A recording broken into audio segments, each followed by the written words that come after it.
fifth season has leaned on his sophomore quarterback, Banu. Well, Banu has already established himself as a quality player.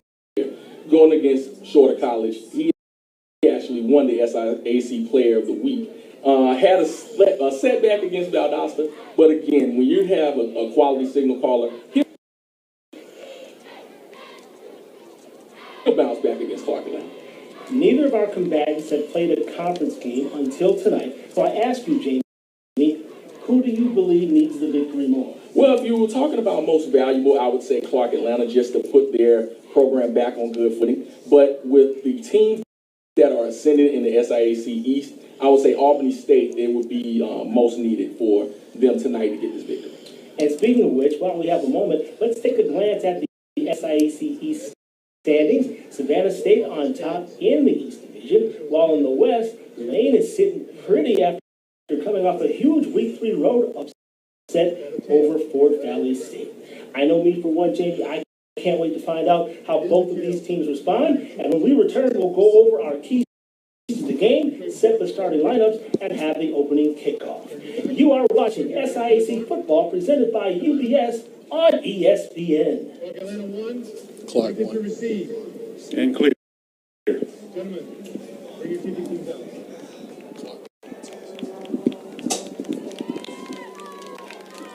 Sit.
It's a beautiful night for football.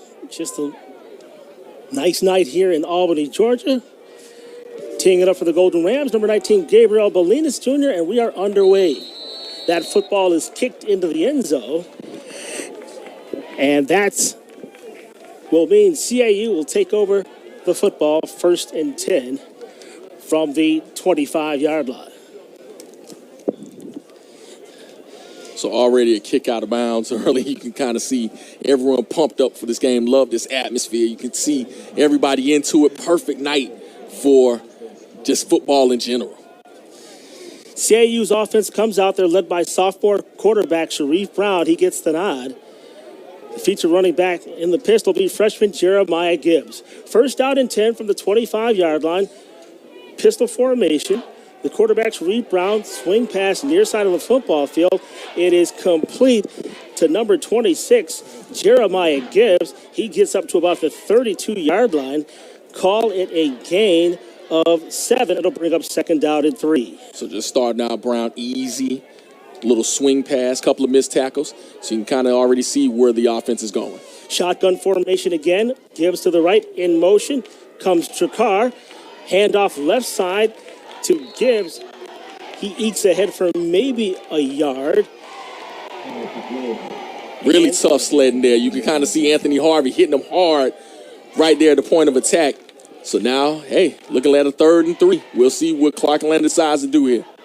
All right, they'll give Gibbs a gain of 1 yard, and it'll bring up 3rd down and 1. Some motion. Looks like the offense move. We'll wait and hear from our referee tonight, Brian Holland. Yeah, just a little movement there. Looks like the referees are kind of seeing what's going on, but it was kind of clear.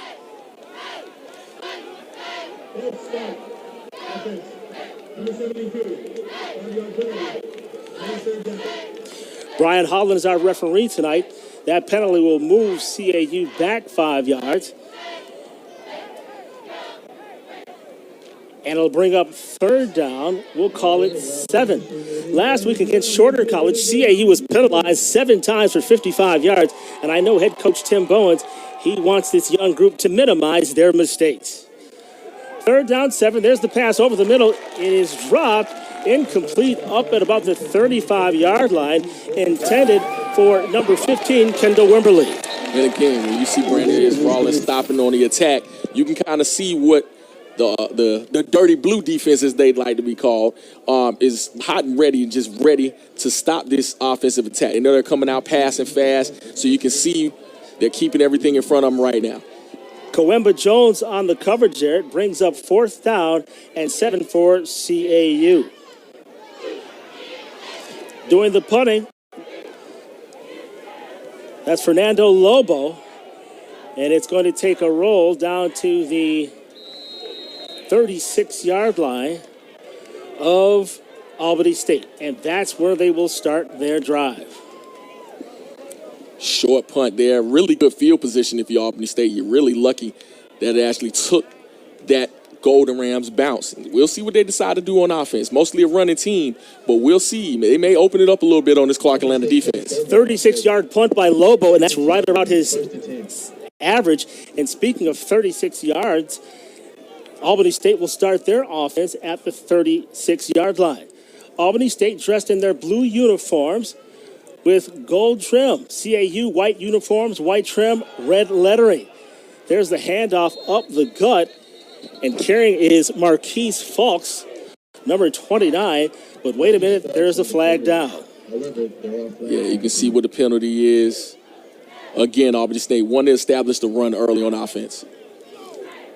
Just as CAU was penalized 7 times last week, so was Albany State in a loss against Valdosta State. So a lot of matching numbers here, Dwayne. Number 52 in the zone of the snap. 5-yard penalty. Remains 1st down. Number 52, Darius Barrett, a little too anxious, the 6-foot freshman out of Barnesville, Georgia. And that will give Albany State another first down and 5 from the 41-yard line. 13 minutes, 23 seconds to play, no score. Albany State Golden Rams taking on the CAU Panthers. Back to pass is the quarterback, Deontay Bonu, looking for a man. It's overthrown.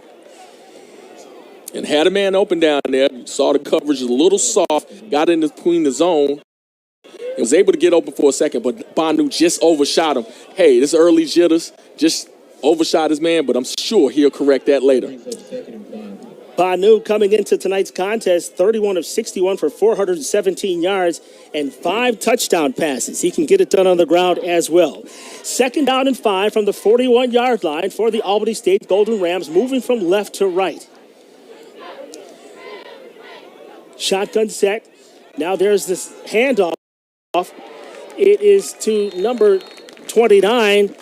That's Marquise Fulks. Good enough for a Albany State first down. So Fultz, again, one of those key cogs for this Albany State offense. He's going to get the ball early and often, but they use a stable of running backs, Banu being one of those runners as well from the quarterback position.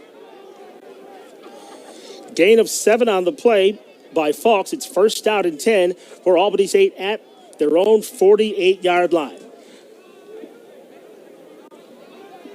Banu waiting for the snap in the shotgun formation.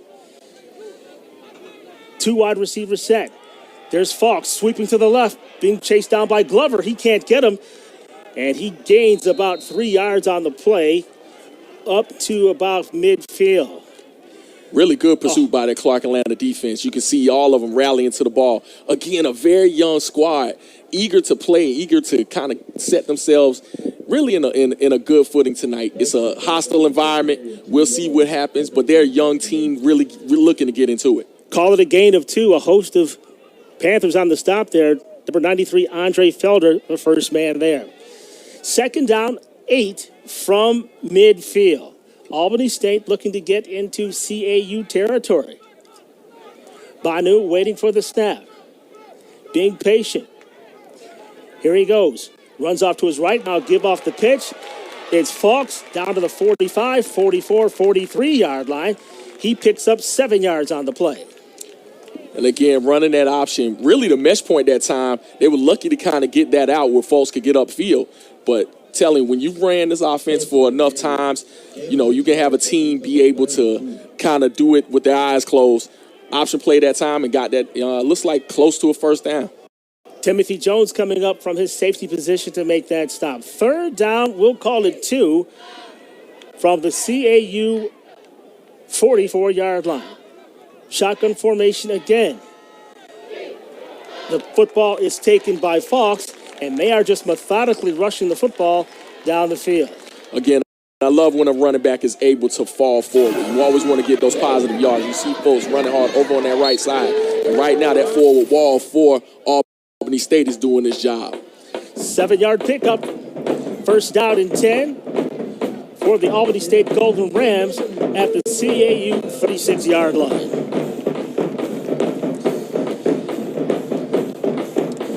Now we hear the band start to crank up here early. CAU coming into this contest 1-2, Albany State 2-1. Banu, the quarterback, waits for the snap. He will pivot. Now he'll toss. Far side, it's complete to number 10, Joanna Wooten, and Wooten gets whopped along the CAU sideline. Love Banu's patience on that. Waited for the receiver to get open. And once he did get open, nothing but green grass in front. Looks like maybe a late hit on this one. May have been some roughhousing over there on that far sideline. As we get a look here, as Javon Wooten takes a glance over at the CAU bench. We'll wait for the call from Brian Holland. Looks like they want to see if he got a 1st down.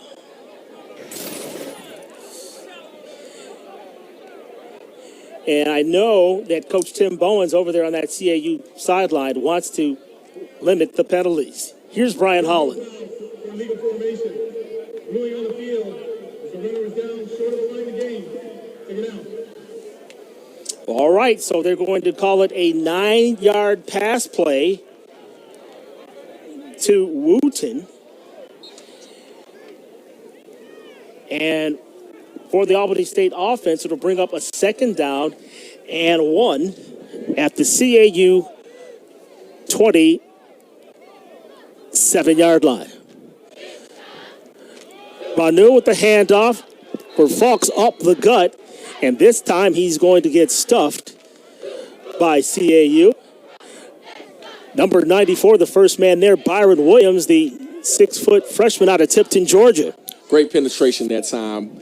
As you can see, the defensive line for Clark Atlanta was able to get into the backfield and stop Fultz before he could get ahead of steam. It was short yardage, and really they had a choice to play whatever, but decided to make the run. And if you choose that, of course, you're likely to handle it.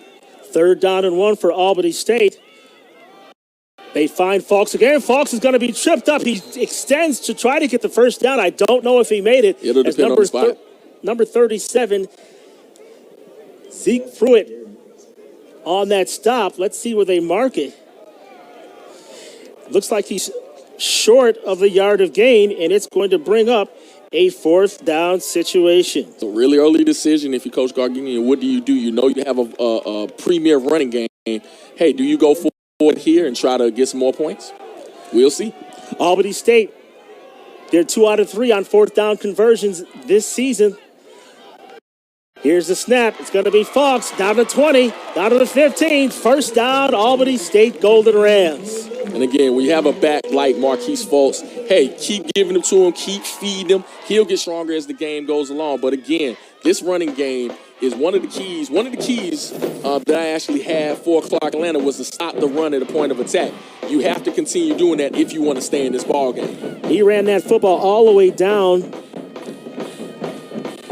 to the 17-yard line. That's a gain of 9 on the play. First down and 10 for Albany State at the CAU 17-yard line. Fultz is the deep man in the lineup. Fultz, second man through, pushes his way forward, and he may have gained the 15, maybe the 14-yard line before being swarmed under. Number 53, that's Rodney Lewis. He came in to make the initial stick from his linebacking position. You can see again, one to stick to the run, establish the run early and often. And I tell you what, that'll set up the play action pass later. Call it a gain of 3. The football resting at the 14-yard line of CAU. Second down and 7. 7 minutes, 30 seconds to play in the first quarter. No score. Dwayne Walker, Jamie Walker, bringing you the call from ASU Coliseum in Albany, Georgia. Deontay Banu waits for the snap. Play clock rounding down. High snap, but Fox gets it running left side, and he will make his way down to about the 9-yard line. So that's another 5 yards to the ledger for the freshman. And once again, you can see Fultz continuing to run. It really doesn't matter what kind of offense you're into now. It can be spread, but the old school fullback right in front of Fultz follows right behind him and once again continues to churn up the yardage for this running game. Fultz picked up 5 yards on that carry. He's averaging 5.1 yards on the season. Third down, we'll call it 4 yards. Banu waiting for the snap. He'll give it once again to Fultz. Heading down the left-hand side this time. Close to a first down. It will depend on the mark. CAU trying to hang tough. Their defensive front. And I'd be remiss if I didn't say that this CAU squad is a very young team. They've got 51 players that are either freshmen or sophomores. So only 24 upperclassmen, Jamie. Most definitely. When you're dealing with a young team, you're just trying to get them poised into this game. First down and goal as Fultz picks up the first down yardage. First and goal from the 5. And now we're going to have a stoppage in play. It looks like the CAU Panthers are going to call a timeout.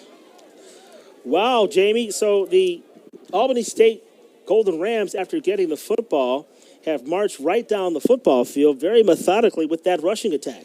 Well, definitely that rushing attack is part of what Coach Gardenia does. You know, they want to balance it, but at the same time, he loves keeping it on the ground. It kills the clock. It also shortens the game, and you get a defense tired and also under your will. It's nothing like having a great ball game or a great running game to make a defense tired and also take control of a ball game.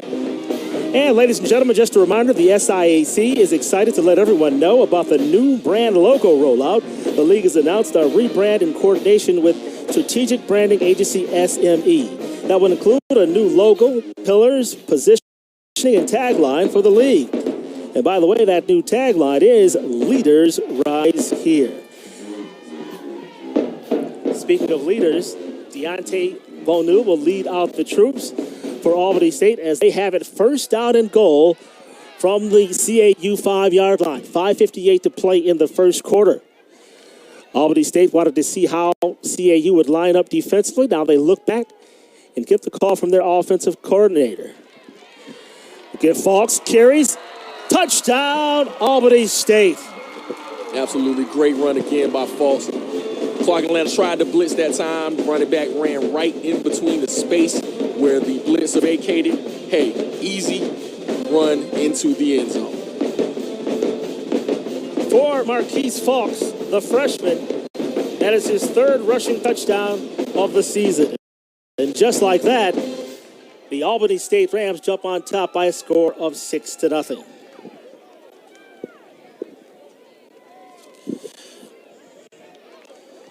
Gabriel Bolinas in for the extra point attempt. The kick is good. Really easy that time, Dwayne. Clark Atlanta has to get themselves together before this game gets out of hand early. And with 5:52 to play in the first quarter, Albany State leads it by a score of 7-0.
Seven, CAU no score.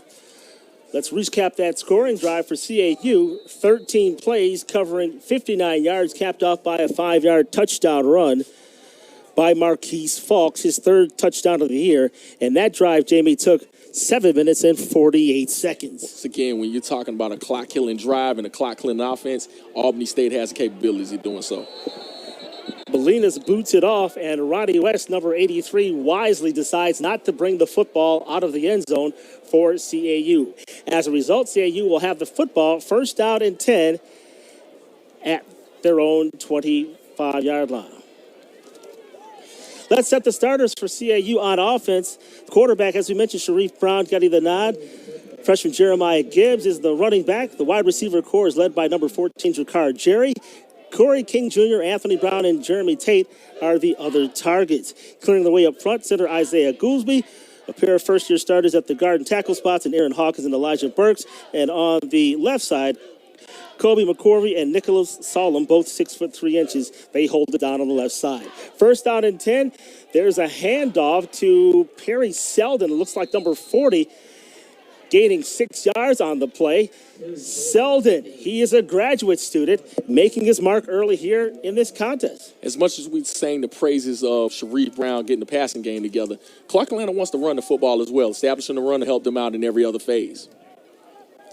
7 yards on that gain by Selden. Brings up 2nd down and 3 from the 33-yard line. Brown goes back. Now he decides to keep the football. Breaks one tackle and stumbles forward for a nice, sizable gain. Once again, when you can see Brown actually breaking the pocket, it's like a flag there, but you can see his mobility being a factor as well for Clark Atlanta. 11-yard gain, but I don't know if it will stand as Brian Holland will give us the call. Offense, number 72. Came up penalty from the previous spot. They're gonna take it down. So they're going to nail Nicholas Solomon with that penalty. And while we have this moment, Jamie, why don't we take a look at the defensive starters for the Golden Rams. They play a hybrid 3-4 defense. Brendan Manuel, Anthony Harvey, and Malik Barnes, number 7. They are up front. The linebackers, Stephon Pierre and grad student Antonio Leroy Jr. And we'll set the defensive backfield after this play. There's a dump off to Selden, and Selden gets met rudely at the 25-yard line. Wow. That looked like a hit by number 0, Brendan Manuel. Yes, he absolutely had bad intentions there. Just tried to set up the screen, but Manuel stood right there in place and made sure that screen didn't go anywhere but the line of scrimmage or behind. Wow, minimal gain on that play. Call it a gain of 3. It'll bring up 3rd down and 10 for this very young CAU offense. Sharif Brown is in the shotgun formation. Twin receivers near side of the football field. Anthony Brown out by him, lonesome out to the right. Scrambling is Sharif Brown. Under pressure, trying to get away, and he will not get away. He's going to be sacked by Brendan Manuel, number 0, the 5'11 senior out of Laurel, Mississippi. Absolutely. Brown was able to just stay in place. Brown went around left, right, center, but had absolutely no one to throw the ball to, and that Golden Rams line just absolutely pulverized Brown on that particular play. Ends up being a loss of 2. Francisco Lobo will come in to do the punting for CAU. 3 minutes, 42 seconds remaining, first quarter. There goes the punt. Taken there by Wooten, down to the 45-40, 35, and he is going to be hogtied by the snapper, Jeffrey A. Brill, number 86, making that tackle. Wow. Saw a lane that time, a little crease, got up field. Again, when it comes to punt returning, you can make that first man miss and find an area. You can get upfield and just weed his way up the field for really good field position for the Golden Rams offense. 32 yards on that punt, 25 yards on that return. Call it 24 yards on the return. Albany State will have that football, 1st down and 10. Now moving left to right, twin receivers to the far side of the formation with a couple of backs at the backfield, including Marquise Fulks for him to get the football here. No, they optioned off to the left. It is Marquise Fulks. Fulks down to the 20, 15, and bumped out of bounds at about the 14. Clark Atlanta defense was a victim of being ran on downhill. That time got outflanked by the actual offense and actually had a running lane outside the left side. No one there. Fulks was able to get positive yardage. Credit Fulks with a 16-yard rush on that play.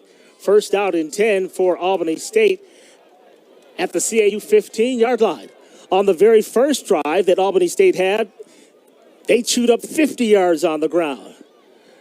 Football is handed off to the right-hand side. This time, Fulks gets stopped short on that play. Well, Fulks again really running positive yards, but Clark Atlanta defensive line that time was able to not let them push him backwards or push them backwards. And again, when you see what kind of damage this running game can do, really Clark Atlanta is just holding their own right now because they didn't get much on offense. So you're talking about a tired defense right now. Rodney Lewis came in from his linebacking position to stop that play. Call it a gain of 2 for Fulks. It'll bring up 2nd down and 8 from the 13-yard line. Shotgun formation once again. Running right is number 25 on that carry. Malik Pierce, the 5'10 redshirt sophomore. So he gets his first carry of the ball game. It was about time Fulks got a break. He's been running the ball really for 2 series. But again, you can see what kind of depth that that Albany State has in the backfield. And again, a staple of this team, a staple really of this program has been running the football. You haven't seen much as far as passing, but this running is setting up the pass. They're in red zone. Albany State came in 5 of 7, now make it 6 of 8 after that first touchdown score by Marquise Falks. Third down to short 3 in the shotgun. Piercing the left side, and he's going to stop at about the 7-yard line. And great job for Clark Atlanta that time, really rallying to the football. Again, you're talking about a tired defense that's really been ran on the entire time, running left, running right, running up the middle. And right now, this young team, again, trying to show some resolve and actually stop this running offense. Number 59, Tyrese Ross on that stop. Ross had 6 tackles last week and a home loss against Shorter. 4th down and 2. Albany State going for it, but CAU is going to call their second timeout of the quarter with 52 seconds remaining in this quarter. There's a timeout on the field. Let's take this timeout too, where the Albany State Golden Rams lead it by a score of 7-0. We'll be back.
Welcome back, everyone. 7-0 our score, but Albany State threatening 4th down and goal. 4th and goal from the 7-yard line. Banu is waiting for the snap. Shotgun formation. Might get a dose of Falks. They pitch it out the Falks left side. 5, 4, 3, 2, 1 touchdown. Albany State. And again, you can see that option working. Banu and Falks really have a great relationship in running that option. Again, having the correct distance. Falks ran into the end zone untouched. And again, you can see this running game really taking its toll on that Clark Atlanta front. And it seems as though the Albany State Golden Rams, the Gold Rush, they're content on feeding the CAU Panthers a steady dose of Marquise Falks. Bolinas in for the extra point attempt. That attempt is up, and that attempt is good. And with 45 ticks remaining in the first quarter, Albany State has jumped out on Clark Atlanta by a score of 14-0. And Jamie, Marshall Falks. I knew I was going to do that. Marquise Falks, as you get a look at him, 2 early scores. He's got 4 touchdowns on the season, all via the rush. And if Albany State, why change anything? You're not going to change anything, especially with Gabe Gardini as your head coach. Again, when you see this team it is the mark of rushing the football. You're going to run the football. You may throw it a little bit. You may pitch it and catch it just to, give a change of pace. But the staple of this school, the stable of this program, stable of Coach Gardenia is to run the football. And they're going to run it left, right, and center once again. All right, a steady dose. Number 19, Gabriel Bolinas is set to tee up the football. Ronnie West, there you can look at him, number 83, as well as number 7, Jeremy Tate, are the two deep men for CAU. It's a beautiful night for football. Temperature in the 70s in Albany, Georgia. There she blows. And it's going to be kicked out of the end zone. And CAU will take over the football, first down and 10 at their own 25-yard line. Hey, just a reminder, all eyes are on the Western Division as the champions will earn the chance to host the annual SIAC Football Championship on November 13th. Fans visit www.thesiac.com for official conference and championship gear. CAU has the football, first down and 10 from their own 25-yard line, moving from right to left. Sharif Brown will try to find some offense here. Triple wide receiver set, far side of the football field. Jeremiah Gibbs to his left. Short toss to Anthony Brown, number 85. Almost put that football on the ground. And correction, that was number 7, Jeremy Tate with that reception. And again, you can see Brown's poise in the pocket, getting it to all receivers, really spreading the ball, unafraid, totally in the pocket. And you can see why he's in at quarterback. Call it a gain of 4, second down and 6 from the 29-yard line. In motion, they come, but it's going to be handed to number 30, Tajee Hudson, the running back, the freshman.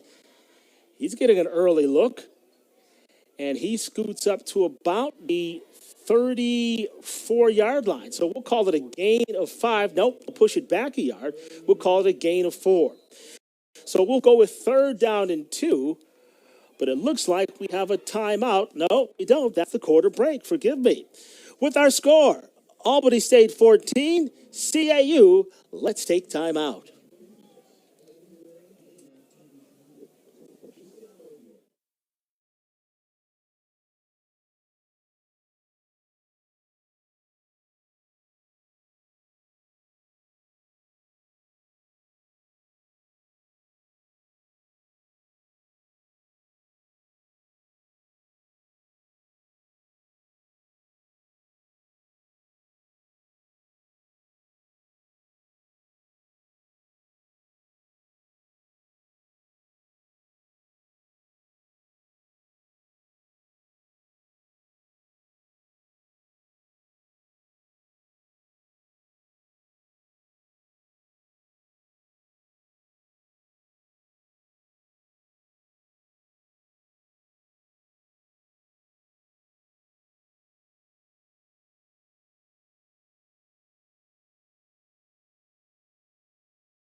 And welcome back to ASU Coliseum, second quarter action, moments away. CAU with the football, third out and 2, going left to right, just about a month away from that. All right, on the handoff is Hudson. It looks like Hudson has the first down. He does. And you can see that zone run, sticking his foot in the ground, trying to get upfield to get those 2 yards. And now you can kind of see where Clark Atlanta has some potential. Again, you're talking about Albany State killing the clock, but Clark Atlanta have their chances. 5 yards on that game. So Hudson moving that football on the ground, and that's something the CAU offense desperately needs. So first down and 10 for CAU at their own 38-yard line, looking to make something happen, trailing by 14. Brown throws to the far side of the field, and it's caught by number 15. That's Kendall Wimberly. Correction, number 11. That would be Trey Wilson, the 6'3" tight end out of Smyrna, Georgia. Call it a gain of 5. It'll bring forth second down and 5 from the 43-yard line. So, Jamie, you can see Brown can kind of get them going when they go in tempo. Hudson with the handoff up the gut, close again to another first down. It depends on the mark.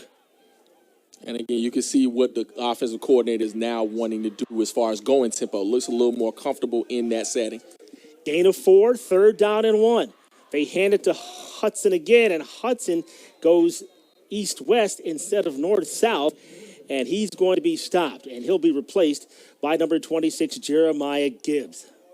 If Hudson stays at the point of attack, stays to the right side, I think he gets the first down versus trying to cut it back.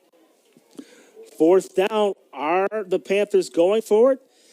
They are right now at a 20% clip, 2 of 10 coming into tonight's contest. They apparently are going for it.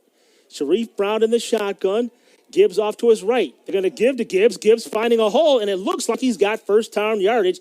He does as he gets the line of gain, which is the 49-yard line. Gibbs had some tough running that time. That Albany State line was right there at the point of attack. But Gibbs actually kept his legs churning, got the first down. And again, you can see this offense starting to gain confidence. Gain of 4, first down and 10 at the 49. Fake to Gibbs, and it's, almost intercepted by number 8. That's Malachi Brown, the 6', 188-pound redshirt junior from Jonesboro. As he tried to jump that route. He did try to jump the route. And I'll tell you what, had he gotten that, it would have been clear sailing right into the end zone. 5 INTs on the season for this Albany State club. I'll double check my math on that. Sharif Brown has that football batted down. It looked like Antonio Leroy Jr. got a paw on that football. Well, Leroy is one of those stalwarts on defense. You're definitely going to see him possibly playing on Sundays. I love his resolve, love the way he is able to command defensively and put everyone in position. Hey, his dad played at Albany State back in the 90s, and he's an all-state performer. SIAC Commissioner's All-Academic Team as well. All right, third down and 10. Brown rotating, and there's that pick. It's thrown, and this time Malachi Brown comes with the interception, and he returns it, sidesteps 2 men, still on his feet up to midfield, and finally pile drived out of bounds at the 50-yard line. Brown made a major mistake that time. Rolled to the right, had some green grass in front of him, but decided to throw it downfield. Corner sat right there on the route, caught the easy interception. And again, Clark Atlanta just can't catch a break, even after getting some tempo and getting some positivity on offense. Malachi Brown out of Stockbridge, Georgia, coming up with that interception and that return. There's a timeout on the field. We'll take a timeout too. Albany State leading it by 14.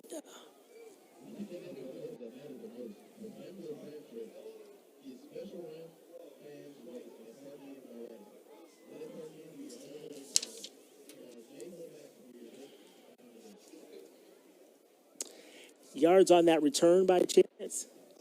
14.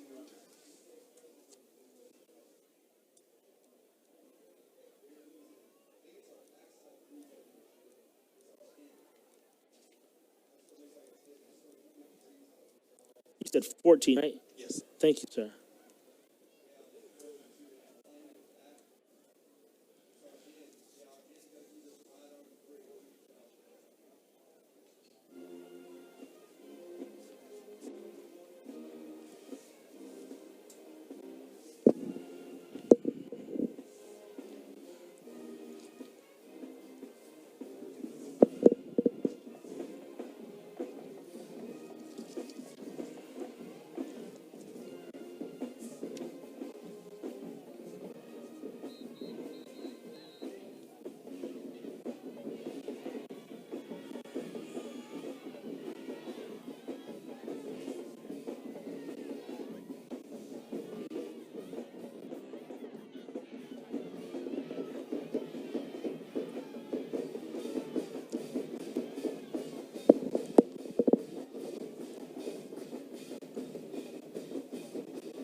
Welcome back to ASU Coliseum.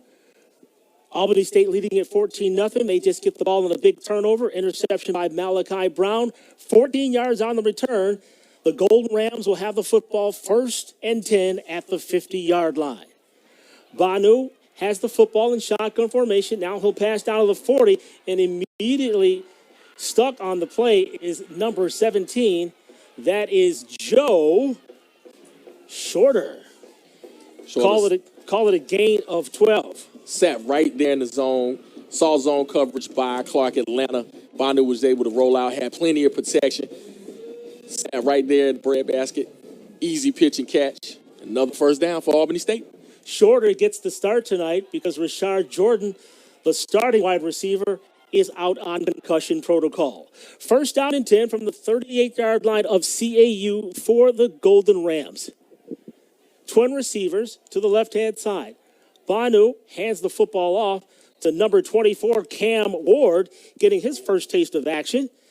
And he will get a minimal gain. We'll call it maybe, let's see, they'll mark it at the 36, so we'll call it a 2-yard gain. It'll bring forth 2nd and 8. That defensive line of Clark Atlanta really played that well. You can kind of see what Albany State is doing. They're not, hiding anything. You can see the receivers out wide to one side, tight end to the other, and they're running towards that side. Twin receivers, right side of the formation. Number 11, that's Tyree Taylor. Also back there, Taylor will get that pass underneath, down to the 30, 25, 20. Still gains his balance, and he is down to the 12-yard line. 24-yard pickup. Again, tough running that time again, but you can kind of see the cat and mouse game between the Albany State offense and the Clark and the defense, where you're seeing them run to one side. This time, Banu takes it back door, throws the short pass, gets upfield. Perfect play call against that defense. A host of CAU Panthers had to drag him down. Timothy Jones was the first one to hit him, but couldn't contain him. 24-yard pass play. It'll bring up first down and 10 for ASU. Third consecutive time, they've had an opportunity with the football in CAU territory. Banu waits now, 3-step drop. The pass intended for a dragging number 82, Christian Grant, the sophomore out of Fayetteville, Georgia. And he was sweated from behind and may have passed interference on this play.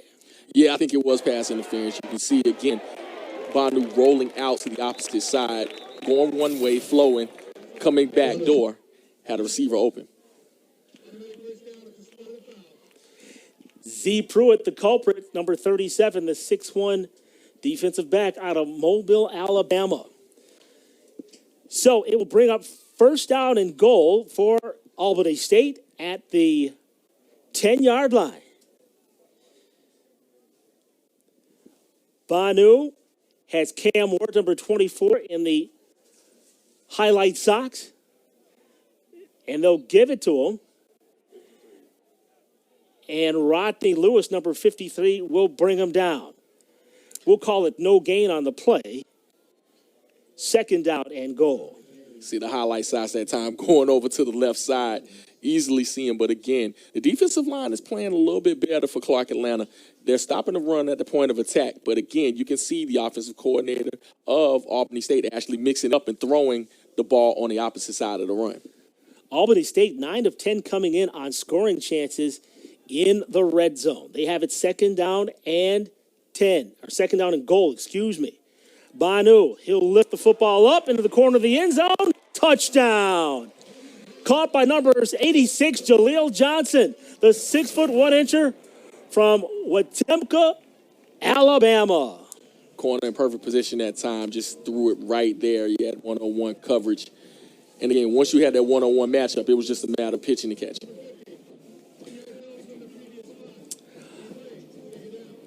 Unfortunately, that touchdown is going to be negated because of the penalty assessed to number 50, Mikael Harvey, the 6'2" senior out of Columbus, Georgia.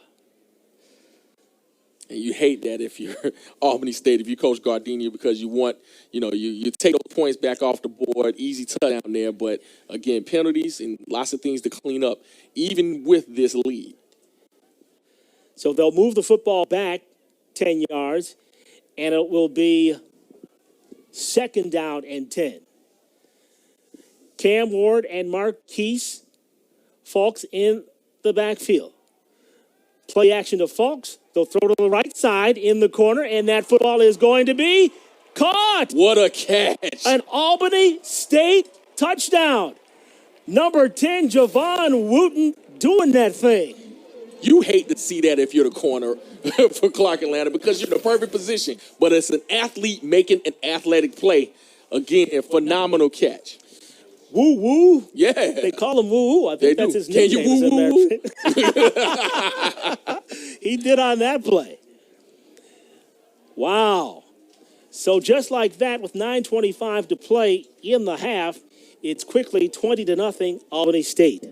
Bolinas in for the extra point attempt. Banu on the hold. The kick is up, and the kick is good. With 9 minutes and 25 seconds to play in the half, the Albany State Golden Rams, they have a commanding 21-0 lead.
And welcome back, everyone. Dwayne Walker along with Jamie Walker.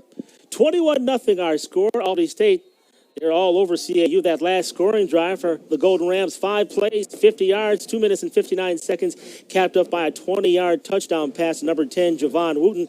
His first touchdown reception of the year, 6th by Banu. Bolinas will kick the football off, and it's going to be taken there by Ronnie West at the 3-yard line. Up to the 15, and now he will scurry out of bounds at about the 18-yard line. Call it a 15-yard return on the play, and that's where CAU will take over the football. I know you're trying to make a play there, but again, you're costing your team a lot of yards. Right now, you're starting deep in your own territory, and you're already down 21-0. So it's a matter of getting something positive offensively, but you're already starting the hole. If he had simply raised his hand and called for a fair catch, he would have received that. The offense would have received that football starting at the 25. Instead, it's a net loss of 7 yards. First down and 10 for CAU at their own 18-yard line. Twin receivers to the near side of the football field. Anthony Brown comes in motion right past Sharif Brown. Brown decides to keep the football, and he is going to be crushed. He's crushed in the middle by the first man there, number 95. That's Roderick Welch, the freshman out of Jonesboro, Georgia. Attended Mundy's Mill on that stop. A lot of Metro Atlanta kids on this squad. And you can see again, it looks like it may have actually been a quarterback change. I'm not sure who's in at this point. It doesn't look like Brown. 5 yards on that carry.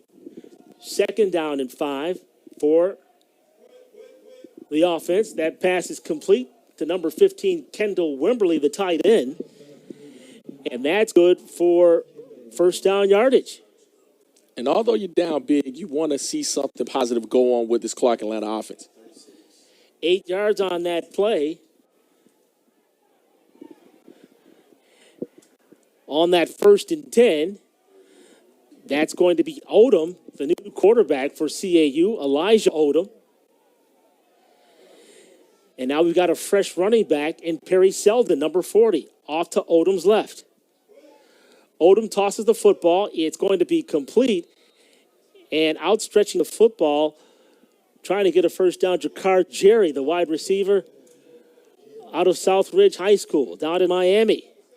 1st down yardage, 1st down and 10 for CAU from the 45-yard line. Twin receivers to the top and bottom of the formation.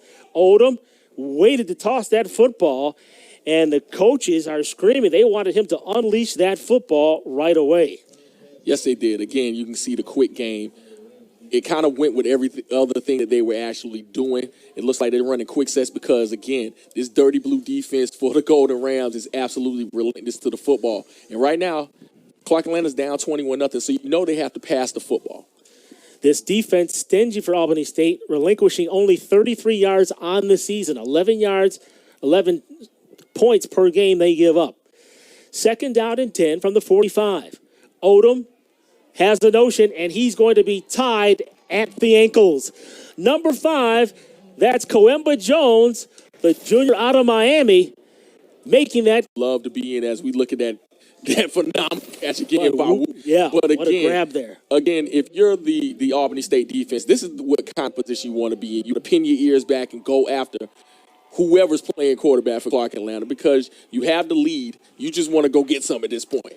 Loss of 6 on the quarterback stack. 3rd down and 16 from the 40. Odom, double pumps, has a man, and that football is slightly underthrown, intended for number 7, Jeremy Tate. Had a man in front of the safety, and that completion would have gone a long way to keeping the Clark Atlanta defense off the field. But once again, they're going back on the field, 6:50 left before halftime. They got to face that running attack again from the Golden Rams. Fernando Lobo, number 80, will come in to do the punting. And he has a nice foot on him. In last week's game against Shorter, he booted a 63-yard punt. There it is, a high spiral, taken there by Wooten at the 31-yard line.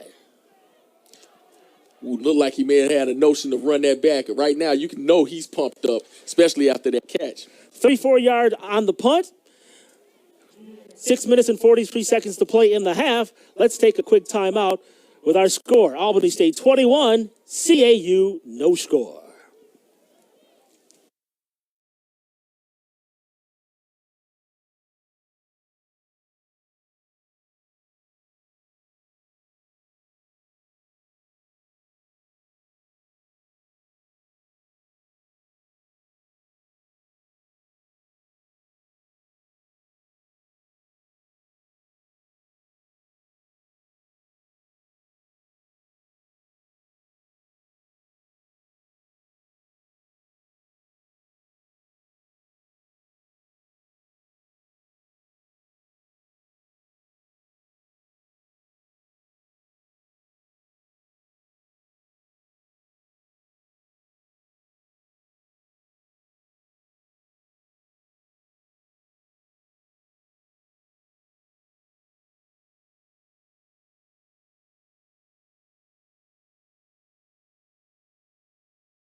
Coliseum, where the Albany State Golden Rams lead it by a score of 21-0, and they have the football after that CAU punt. First down and 10 to the 32-yard line. Bonu has a man downfield, and it is dropped by number 81, Oliver Davis, the 6'3" tight end out of Leesburg, Georgia. He is going to cry in the car later after that drop touchdown pass. But I'll tell you what, in the line of sight, Clark Atlanta was right there in the area. And so when you're talking about running and actually catching at the same time, when you have just a flash of a hand there, it can't be hard to catch. So we won't go at him too hard. Hey, we got a flash of Javon Wooten once again, scoring that last Albany State touchdown. It'll bring forth second down and 10 from 32-yard line. Fulks and Ward to the left of Deontay Banu. And now there's going to be a timeout called. Albany State will take it. And while we have this moment, hey, I'm delighted to pass along details of the UBS SIAC partnership, which has been specifically constructed to invest in students attending SIACs, 15 colleges and universities across 6 states.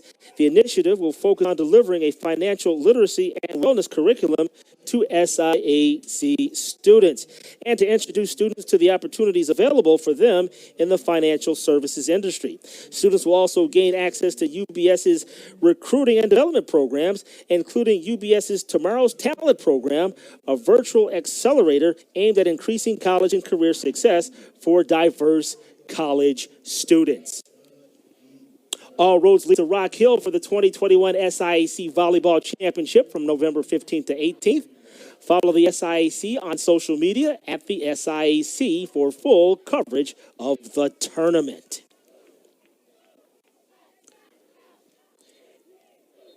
Jamie, CAU has to stop the bleeding with 6:38 to play here in the first half.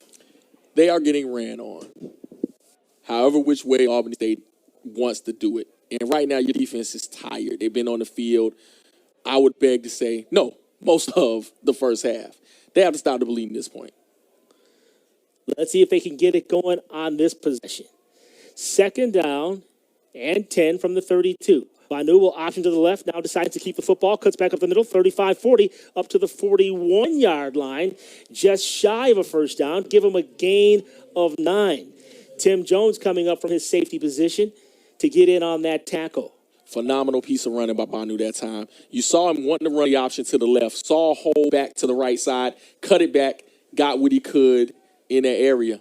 And again, close to another first down. Tyree Taylor checks in. Cam Ward off to the left of Deontay Banu, the sophomore signal caller. SIAC Offensive Player of the Week in Game 2.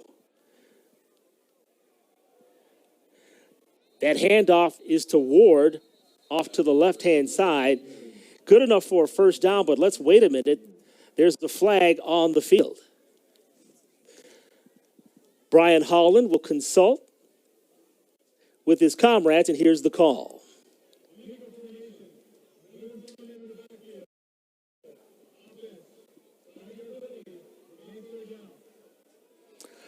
That has been an Achilles heel at times for the ASU offense.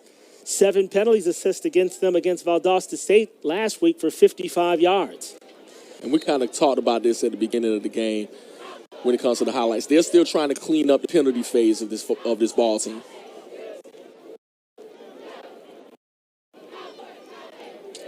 Third down, 7 from the 36. Trip wide receivers to the top of the formation. Banu waiting for the snap. Takes a couple of steps back, being under pressure, and he's going to dump the football off, and it's complete to Joe Shorter.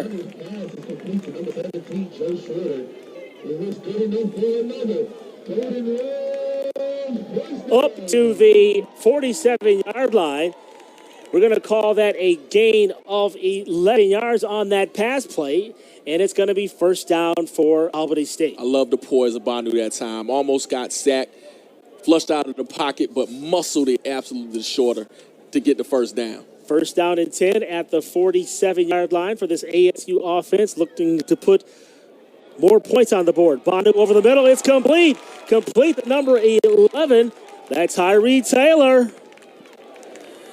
And they're cooking right now. To number 11, Tyree Taylor, which is good enough for And you can see Clark Atlanta playing soft coverage because they don't want to get beat deep. Right now, the receivers for Auburn State are just simply sitting in that zone in the open area, Bondu delivering the football. And again, you can see the passing game working for Auburn State. 27-yard pass play to number 11, Tyree Taylor. First down and 10 for this ASU offense on the CAU 25. Twin receivers to the bottom of the formation.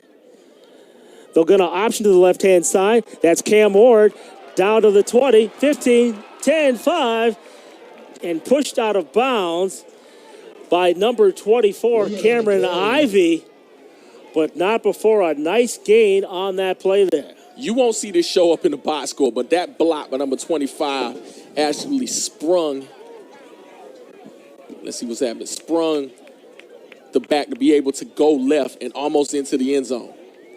19 yards on that option play, and once again, for the fourth time this half, the Albany State offense will have a first and goal opportunity.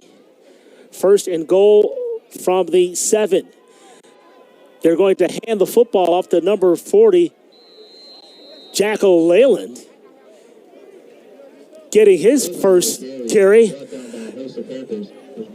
Jacko, the freshman, getting their first carry. I don't know. Were they hiding Marquise Falks? I think they may be hiding Marquise Falks. But again, up 21-0, you're getting some different people into the ball game. And if you're Albany State, you're loving this right now because you're able to get and establish your depth through having a lead.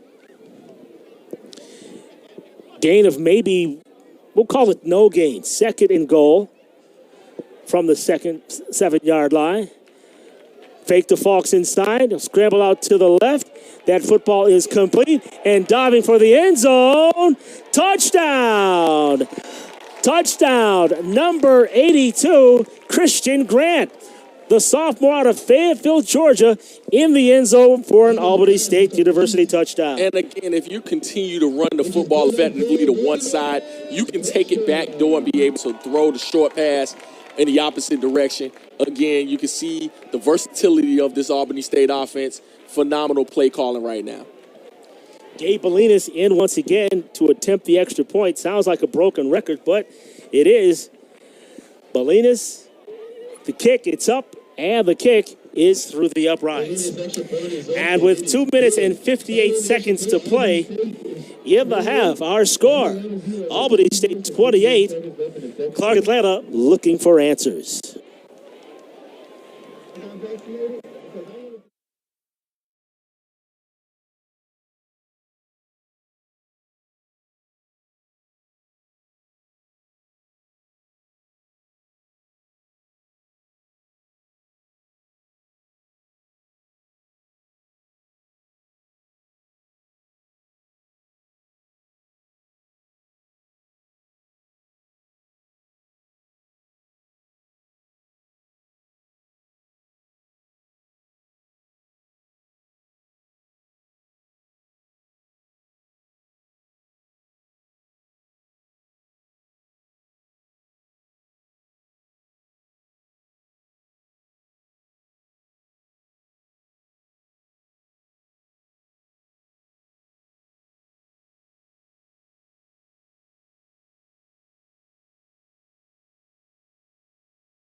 Welcome back, everyone.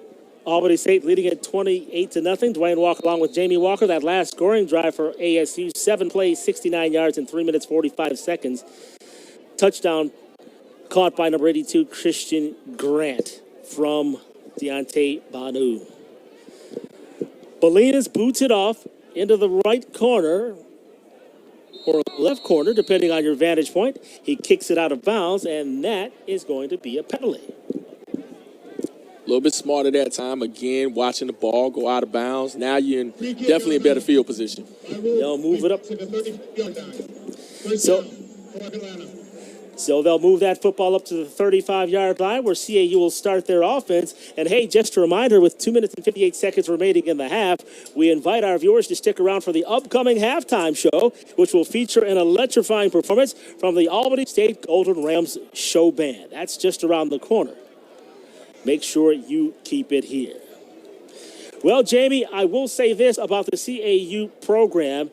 In all of their games that I've seen this year, they have been second-half teams. So they have proven to be able to score points in the second half, and they're going to have to rely on that formula if they plan on getting back into this ball game. Well, most definitely. When you got a young team, and we talked about how young they are. If you look down the roster, freshmen and sophomores, hey, they have to just get it first. But in the second half, hey, they'll come out. We'll see what happens. First down and 10 for CAU, now moving left to right from their own 35-yard line after the penalty. In the near side, flat to Jeremiah Gibbs, complete up to the 40, 42, 43, 44-yard line, maybe. Give him a gain of 9 yards on the play. And again, they're down 28-0, but you can still see this offense trying to grind, trying to establish something. It was one of the keys to actually winning this game, continuity on offense. You can see some. Williams on the step for the Golden Rams. Second down, we'll call it 2 yards. Odom, the new quarterback in. It's bumped off that football was number 15, Kendall Wimberly, and Wimberly got whomped. Yes, he did get whomped that time. In fact, almost took the football clear away from it. Antonio Leroy Jr., was he the one that delivered that lick? Leroy! Third down and 2 for CAU. Let's see if they can get something going here. Twin wide receivers to the top of the formation. The lone setback is Jeremiah Gibbs. Gibbs on the run up to the 45 midfield, and that's good enough for a CAU first down. Much needed first down. What you don't want to do is go 3 and out and give this ball right back to Albany State, who's smelling blood in the water right now and trying to put some more points on the board. Manuel tripped him up for the ASU defensive front. Fresh set of downs, first down and 10 at the midfield stripe for CAU. Odom on the carry, and he will smartly run out of bounds, being chased out there by number 30 linebacker Stefan Pierre. Yes, Odom was smart to run out of bounds that time because people were chasing him. First time CAU has sniffed Albany State territory. Let's see if they can maximize the opportunity. Gain of 2 by Odom on the keeper. Keep in mind, Elijah Odom was the original starter to begin the season, but was replaced by Brown in the second half of the second game against Lane College. Odom fires down the field, and that one's almost picked off. A couple of cats had a chance at it. Number 9, Brandarius Rawlings had a shot at it, as well as Jones.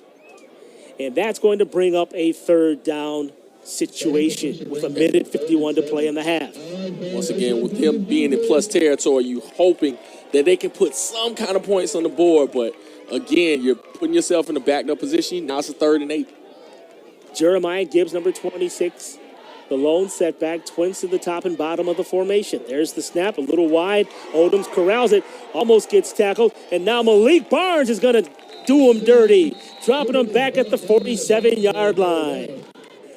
And again, relentless to the football. This D-line has been doing it the entire time, just really continuing to go after whoever's playing quarterback, whether it be Brown or Odom. Again, when they call themselves the Dirty Blue, they mean it. And credit Malik Barnes on that quarterback sack. And for Malik Barnes last week against Valdosta, he blocked the punt, had a sack, and had a hurry. So he's been performing greatly the past couple of weeks. Yeah, again, you can see, defensively, again, just the pursuit to the football on a team basis is what you want to see if you are Albany State, and what you don't want to see if you're Clark Atlanta. I mentioned Malik Barnes coming up with that sack number 7. I asked Coach Gardenia if he could pick out any NFL prospect he might have. He named Malik Barnes by name. Wow. 4th down situation, 4th down and 13 for CAU, and they're going to boot it away. Wooten, standing at the 20, will receive this. Lobo, standing at the 32-yard line, will boot it away.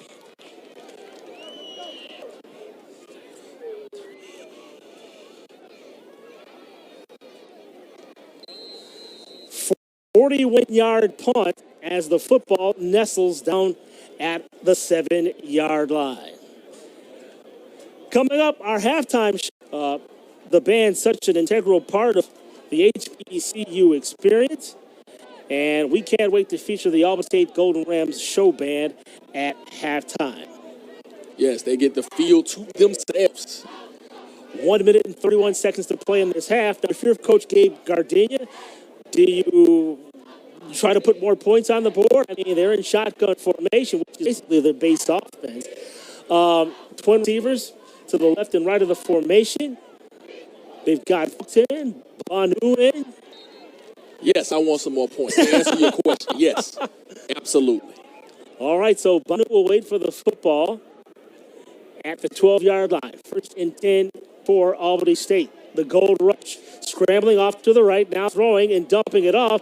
It's called Fox. Fox is going to be shoestring at about the 21-yard line as number 37, Z. Pruitt, made the stop for CAU. This is not a receiver, but he made a receiver-like catch that time, secure the ball and get down. Gain of 9 on the play. It'll bring up 2nd down. We'll call it run from the 21. Football is tossed inside of the field. The Fox of the 25 and maybe the 28-yard line before being led out of bounds by number 24, Ken Ivey. I love it. You saw number 5, Josh Simon of the Albany State offense, get out and block, is leading this convoy, leading faults. First down, as many yards as possible. Excuse me, Jamie. First down pickup for Albany State. They have it first down to their own 28-yard line, moving right to left. Exactly a minute to play in the half at the ASU Coliseum. Dwayne Walker along with Amy Walker. There's the pass, the far side of the football field, completes short of the 40, 45-yard line, and he will step out. Let's see where they mark it. They mark it at about the 45-yard line. So that's going to be a 17-yard toss by Banu. It'll bring up another first down for ASU. Smart football players there. You saw him get out of bounds quickly so his offense could have enough time to continue running plays. 51 seconds to play. And trip wide receivers now to the near side of the football field. First down and 10 at the 45. 4-man front for CAU. Now they're threatening the blitz, but they don't. Banu, he'll sling it in the middle of the football field, and it's going to be shorter.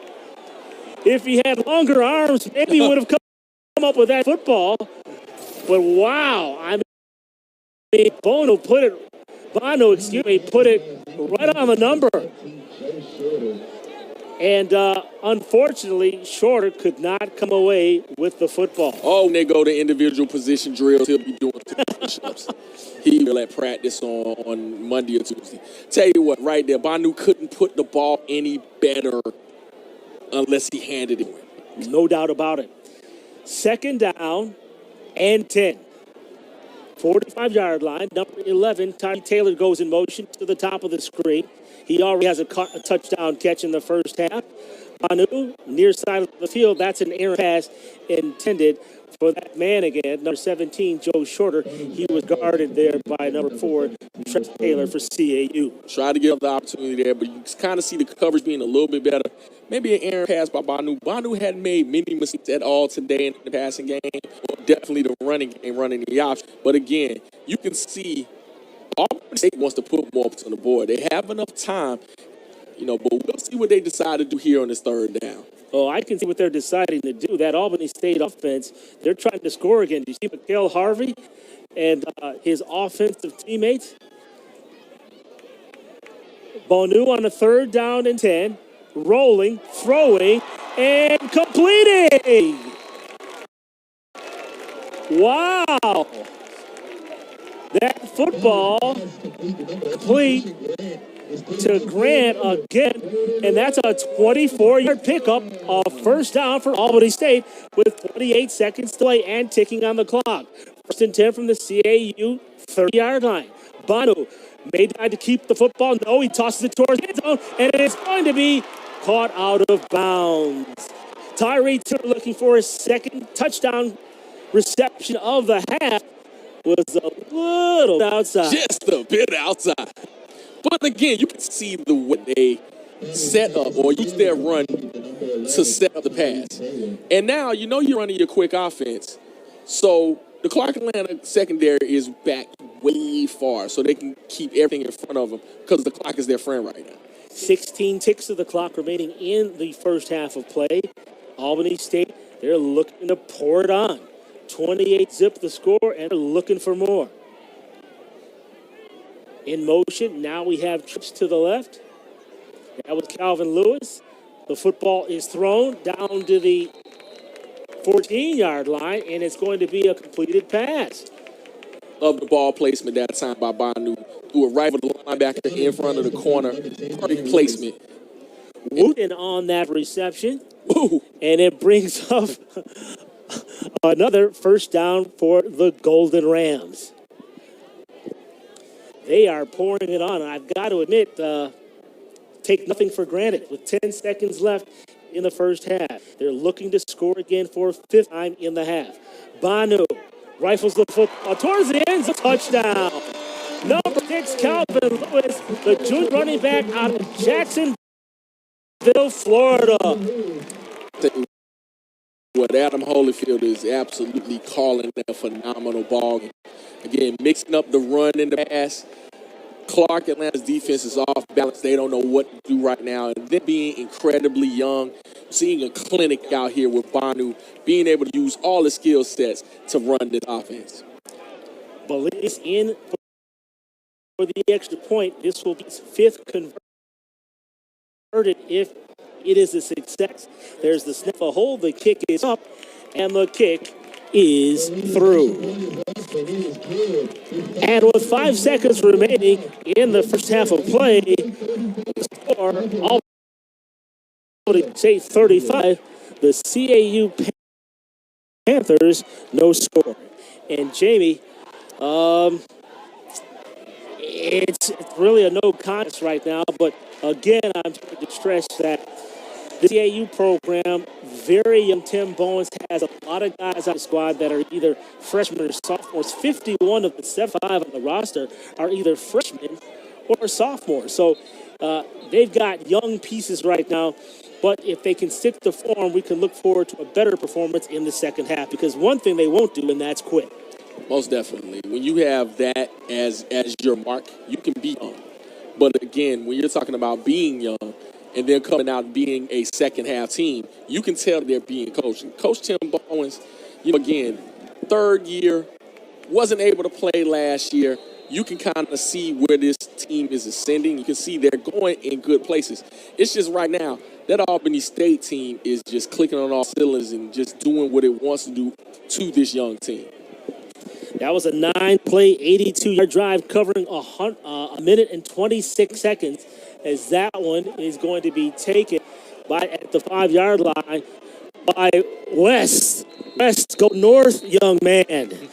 And mercifully, we reached the midway point of our contest, halftime, with Albany leading Clark Atlanta University 35-0. We invite our viewers to stick around for the upcoming halftime show, which will feature an electrifying performance from the Albany State Golden Ram Show Band.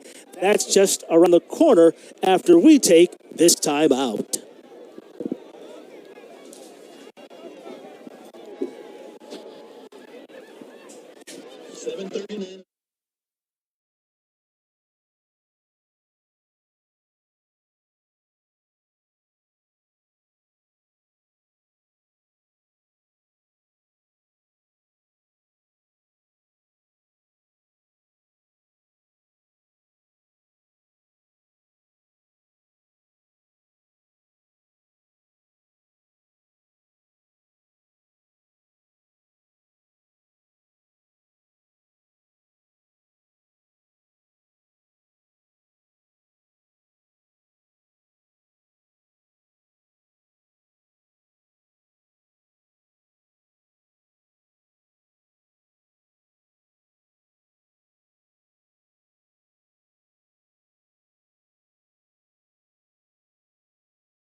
Welcome back to our SIAC on ESPN football matchup between Albany University and Clark Atlanta University, presented by UBS, where the Golden Rams are on top of the CAU Panthers 35-0. I'm Dwayne Walker along with Jamie Walker.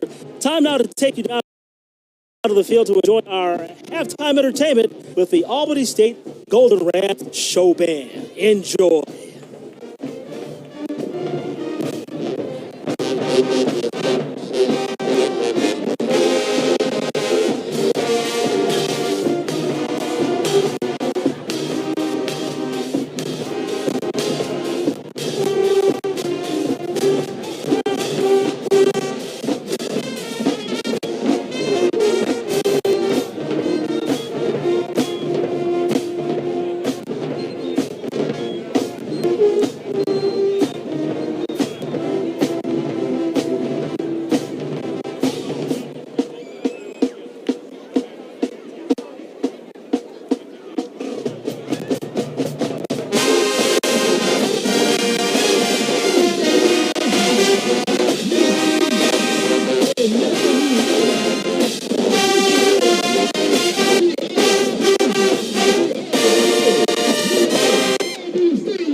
Welcome back, everyone, to our coverage of the SIAC on ESPN, presented by UBS, where the CAU Panthers, they trail Albany State by a score of 35-0. I'm Dwayne Walker, along with Jamie Walker, bringing you the call on a gorgeous evening for football in Albany, Georgia. And Jeremy, as we take a look at that first half of action, there was a lot of action, all from Albany State. And we'll take a look at the scoring from that first half. For Albany State, scored twice in the first quarter, 3 times in the second stanza. Marquise Ball scored the first 2 touchdowns of the game from 5 and 7 yards, respectively, as the Golden Rams bolted out to a 14-0 lead. Fast forward to the second frame, quarterback Deontay Banu flung for a trio of touchdowns. The first, a 20-yarder to Javon Wooten, followed by an 8-yard touchdown pass to tight end Christian Grant. And then the third went to Calvin Lewis V, his first touchdown of the campaign, that one coming from 14 yards out, and that's where we stand. Jamie, as you take a look at some of the first half stats, what jumps out at you? Times in the first quarter. Just being able to, again, pound the rock, but then open it up towards the end of the second quarter, being able to run the ball in one direction, take it out back door, and go misdirection, and be able to throw the ball short, immediate, and even deep at times. So, again, when you look at this team going forward offensively, you don't know what to stop if you're a defense. You can try to take away a run if you want to. They're able to throw the football over the top. If you try to stop the passing game, they'll run the football with faults and company. Albany State has a whopping 20 first downs in the first half of play compared to CAU's 5.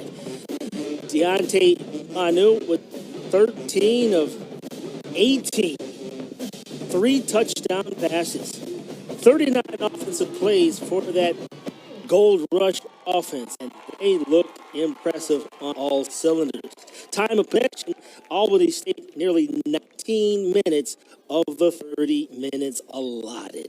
And that's demoralizing if you're Clark Atlanta, especially on defense. You've been on that field a long time. You're happy that you're at halftime at this point just to get up feet and get some rest. But again, you talked about them being a second half team, and they've been able to show some kind of cohesiveness going into the second half of games because they're so young. We'll see if they're able to do the same thing, even down 35-0.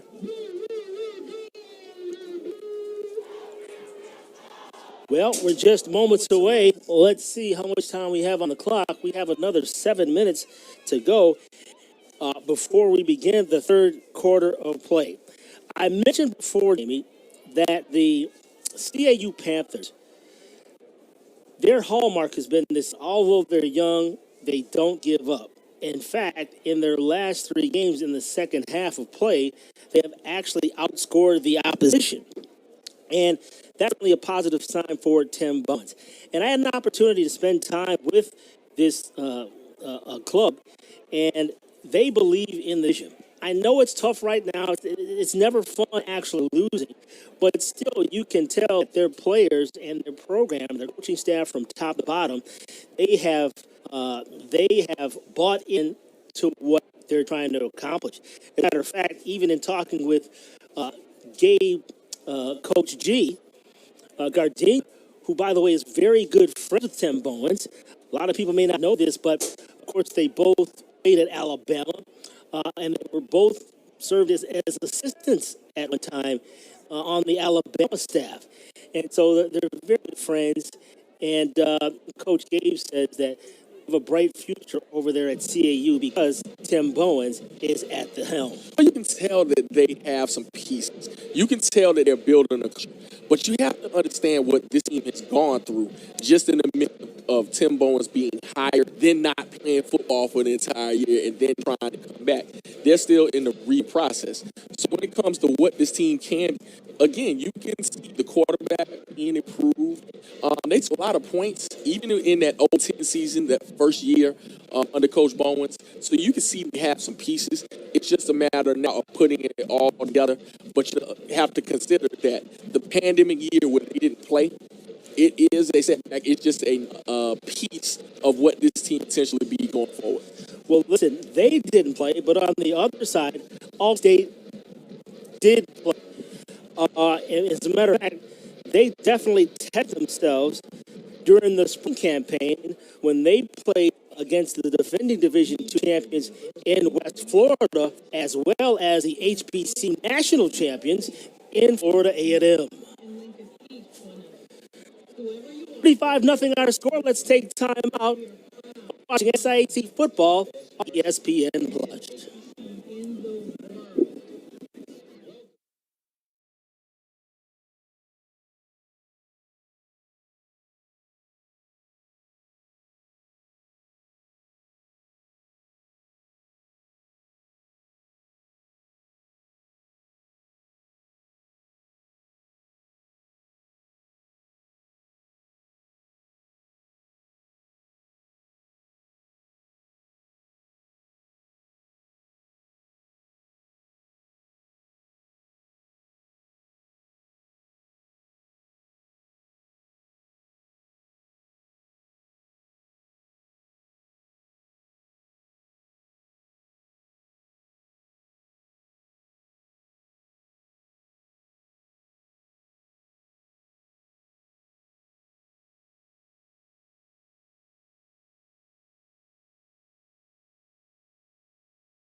And welcome back to the ASU Coliseum, where the Albany State Golden Rams are up 35-0 over the Clark Atlanta Panthers. And as we continue to see this ball team continue to ascend, we wonder what the second half will be like here from ASU. If you're concentrating really on both squads, you're concentrating to see exactly the improvements you can make if you're Albany State. And if you're Clark Atlanta, can you piece together any kind of points just to be positive?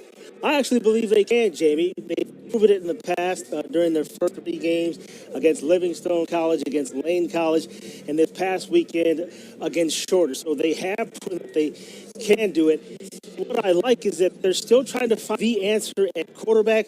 They began the season, Elijah Odom as the starter, and Brown took over during the third quarter of the second game, and now they're back to home again. You know what's ironic? I actually had an opportunity to talk to both of these young men and actually wanted to find out and make sure we're going to be supportive of one another because nothing is ever promised because it's going to be Odom's time again at some point, and tonight just happened to have been that time, and you have to always be ready. So let's see how he responds to another opportunity at the starting position. Well, again, they're incredibly young. We talked about this before, so you never know what's going to happen. And they're trying to put some things in place to be successful. You never know who's going to have the hot hand. So right now, they're still testing pieces just to see what kinds of things they can do going forward. So both quarterbacks, I think, will play. All right. And for CAU and the Albany State Golden Rams, they both return to the football field. Pick out some positives on the CAU side of the ledger. They ran the football. They had a total of 29 plays for 74 yards, and they passed for 40 yards. 14 rush for 34 yards. But they did find a little bit of a spark there from Tajee Hudson, the freshman running back, who got an opportunity, and he had a trio of 5-yard gains. They did, and you can see the pieces and the potential that this offense has. You can even see what potentially they have on defense. Their front four really was relentless to the ball, and as the quarter went on, able to stop the run with Fultz. But again, we keep talking incredibly young. They'll improve as the season goes along, but again, you have to consider their youth when you're talking about this score. All right, second half action just moments away. Lobo will do the kicking off CAU. Wooten back deep along with that guy, Joe Shorter. There's the boot from Lobo. It's going to be taken at the 9-yard line. Up to the 20. Ooh, what a tackle there. Hello, how are you? That was number 17, Joe Shorter, on the return, and number 44, Owen Bloss, with the meet and greet. I'll tell you what, we're going to have to go get a copy of Coach Bowen's halftime speeches because, again, you can see him playing inspired, down 35-0. You can tell that this team wants to play for their coach. 12 yards on that return by Shorter. The Albany State offense will take over the ball first down and 10 at their own 20, we'll call it the 23-yard line. Back in the backfield is Ward, and we have a new quarterback. As the give is to Ward up the gut, he's up to the 35, 36-yard line. A gain of 15 yards on that run. The new quarterback is Jay Sullivan, the freshman out of Wyneboro. So he's getting an opportunity in the second half of play to shine. And as I mentioned, Coach Gardenia and Tim Bowen's very good friends, so I'd be highly surprised if he tried to run score up in this particular situation. First down and 10 from the 38-yard line. Sullivan back in the pocket. He looks. He runs off to his right, being chased down by Elder, and he smartly throws the football out of bounds. Giving chase, Andre Elder, the 6-foot sophomore from Austell, Georgia, not giving up on the play. There you see him walking back into your screen. Put pressure on Sullivan. Well, nice play that time. Sullivan, smart with the football. Got outside the pocket, just simply threw it away. But I agree. You know, with Coach Bowens and Coach Gardini being friends. And again, just really, gamesmanship in general. You're up 35-0. You want this second team, even if you're having subs again and get some time, get some reps. But again, you're going to have to play this team again at some point. Hey, let's keep it within the lines. Second down and 10, shotgun formation for number 12, the new quarterback for Jaden Sullivan. And we'll get you the final numbers on Deontay Banude. Sullivan going for the downs. Just when we were saying that, they throw a bomb, and the ball is tipped away.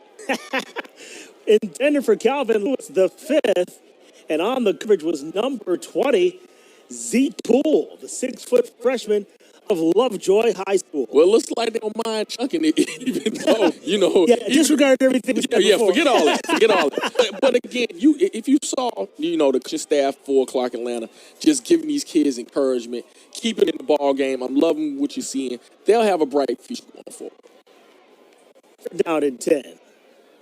Let's see if they can be forced into a 4th down situation. I don't believe we've seen one tonight where they've punted the football.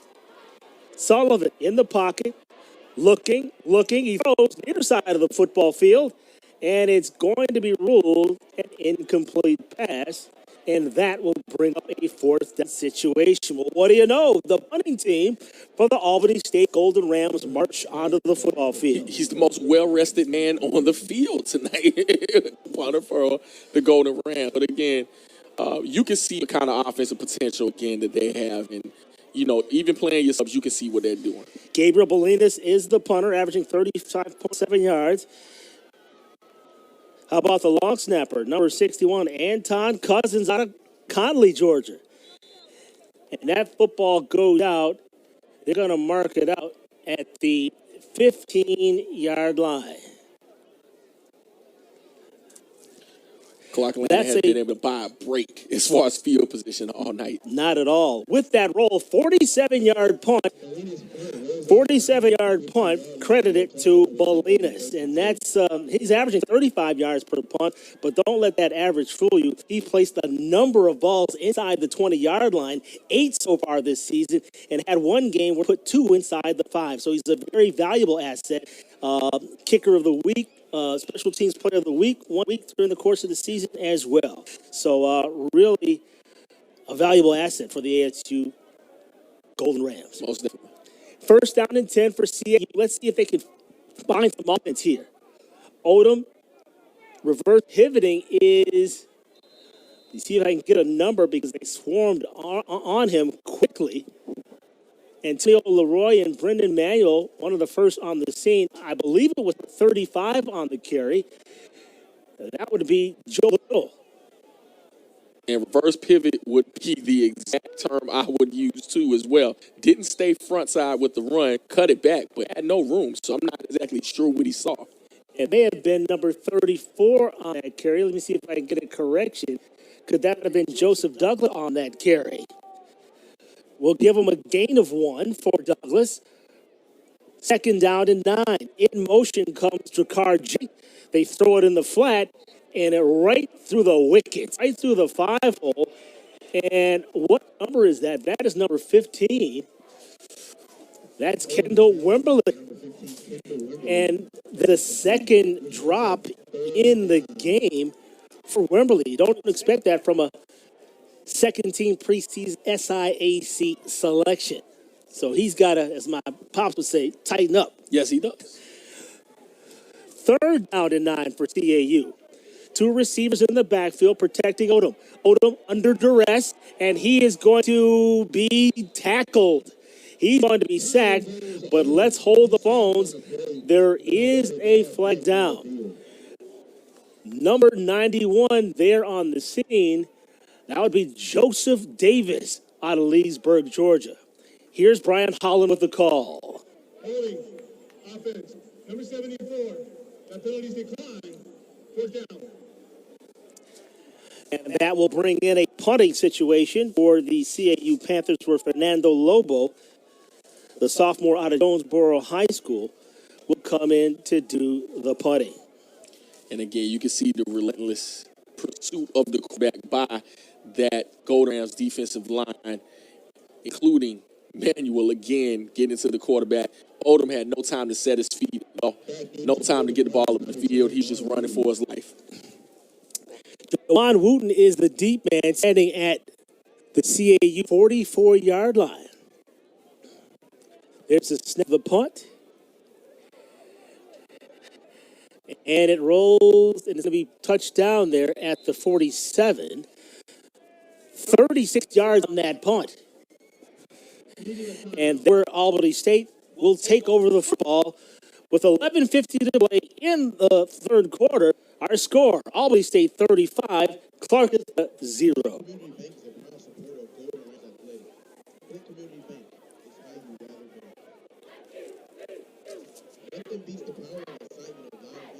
ASU offers 14 certificates and associates, 29 bachelor's, 11 master's, an educational specialist degree, and over 20 fully online programs. Learn more about our dental hygiene program with an on-site clinic, business degrees like marketing or accounting, earn a degree in visual and performing arts, or stay on the cutting edge with a degree in blockchain technology. Visit asurams.u for more information, and remember, excellence is the standard.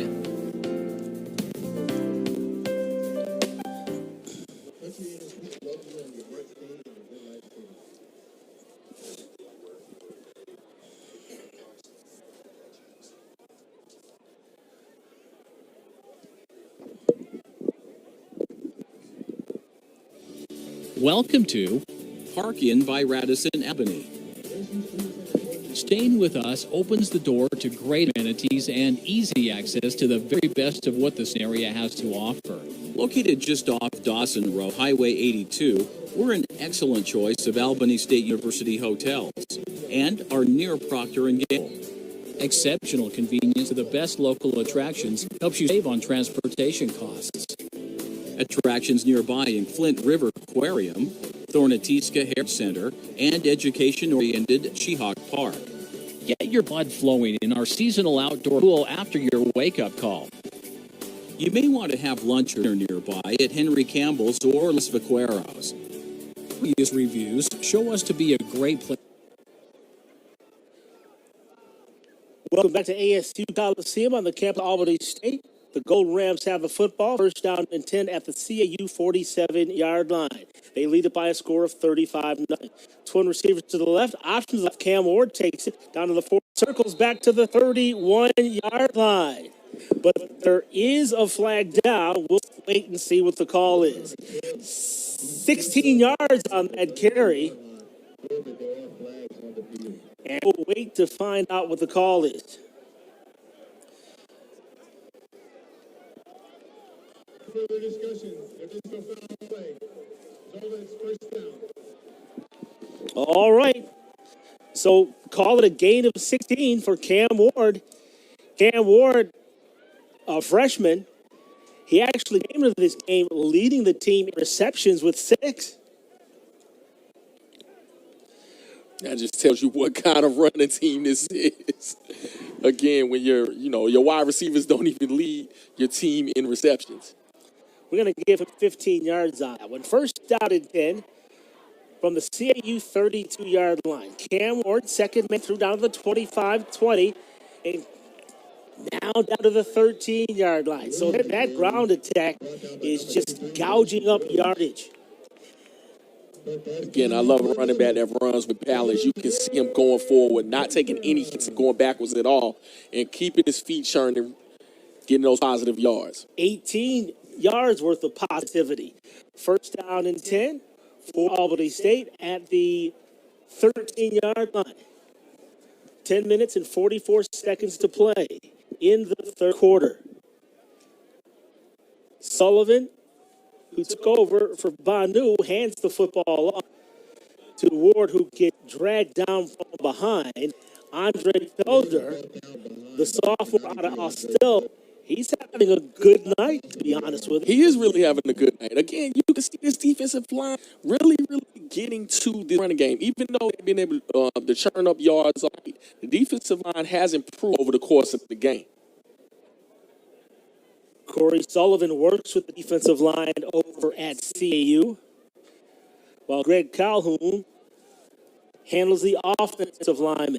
And I got a story to tell you about Greg Calhoun, as well as the offensive coordinator, Adam Holyfield, for Albany State. They were both teammates. Did you know that? Did not know that. At UAB. Blazers. There you go. Glad to see that program return after going away, if you will. Most definitely. A few years back. Nice to see them back in action. Speaking of action, third down and 11 after that short carry. Sullivan will wait in the shotgun formation. Cam Ward off to his right. We're in the funky fluorescent yellow socks. Those are golden socks. He wants you to see when he scores. The dump off Wooten on the far side of the field. The pass is complete. And that's going to bring up a fourth down. Call that a gain of about 3 yards on the play. And Bolinas comes out on the field. Here comes Biano as well, his holder. And they're going to attempt a field goal. They're going to set up at the 20-yard line. It'll bring up a 30-yard field goal attempt. There's a snap. Oh, it's mishandled by Bonu, and he's going to be hit at about the 28-yard line. Met rudely, I might add, by Tyrese Ross, the senior linebacker out of Las Vegas, Nevada. And with that play, we're going to take a timeout before CAU takes over the football. With our score, Albany State 35, Clark still find the scoreboard.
Welcome back to action. 22 to play. You Panthers have the football, first down and 10 at their 27-yard line. The handoff to Jeremiah Gibb. Can't find any running room, however, along the left-hand side is number 59, Joshua Hill, the first guy on the team, first guy on the tackle, excuse me. And really, their running game has been predicated on running north and south.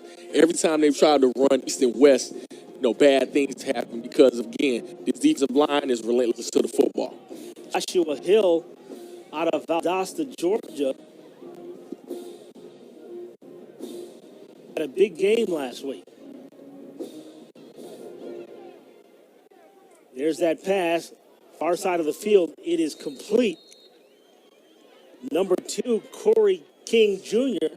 with his first grab of the game, tackled by Deshaz Williams on that stop. And again, this Clark Atlanta offense running with some tempo, being able to just get some things done. Hopefully they'll get some points. 12-yard pass play, first down and 10 from the 39-yard line. Odom, far flat. It is dropped. Looked like it was tipped, drop.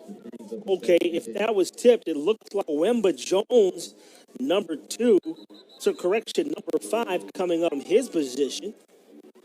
And Wemba Jones, they call him True Money. He was a preseason SIAC performer, picked preseason. Please set the game clock to 7-9. 7-0-9. All right, they'll make that adjustment. Second down and 10 from the 39-yard line for the CAU Panthers, trying to get into Albany State territory for just the second time in the game. That handoff in the middle, Jeremiah Gibbs, and Gibbs just can't get on track. Number 94 in on his top, Anthony Harvey. And again, it's interesting that the running backs a couple of times a night don't stay front side where they can get outside the national field.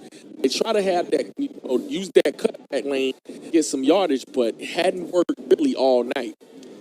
Third down, call it 10 still from the 39. No, make that the 30. Third down and 11. Receivers to the near side of the football field. Oh, under pressure, delivers it to Anthony Brown. Up to the 45, spins around up to the 48-yard line, and he was manhandled on that play.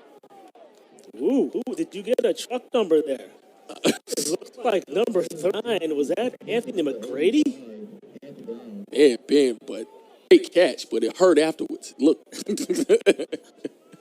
Trying to get that license plate. Was that Grady or was that 39 or 30? Oh, correction. That's Stephon Pierre. First and no less for the Panthers. And sweeping right and be brought down on the play by Antonio Leroy, as well as number 20, Jari Turner near the scene. There is, however, a flag down. Ryan Holland will get together with his officiating crew, the linesman and the umpire. Personal foul, targeting. Defense, number 8. Attend with the crown of the helmet. The senior penalty, automatic quick step. All right, so after the setback, the move back is umpire Mark Gresham and linesman Wesley Grayson did the decision.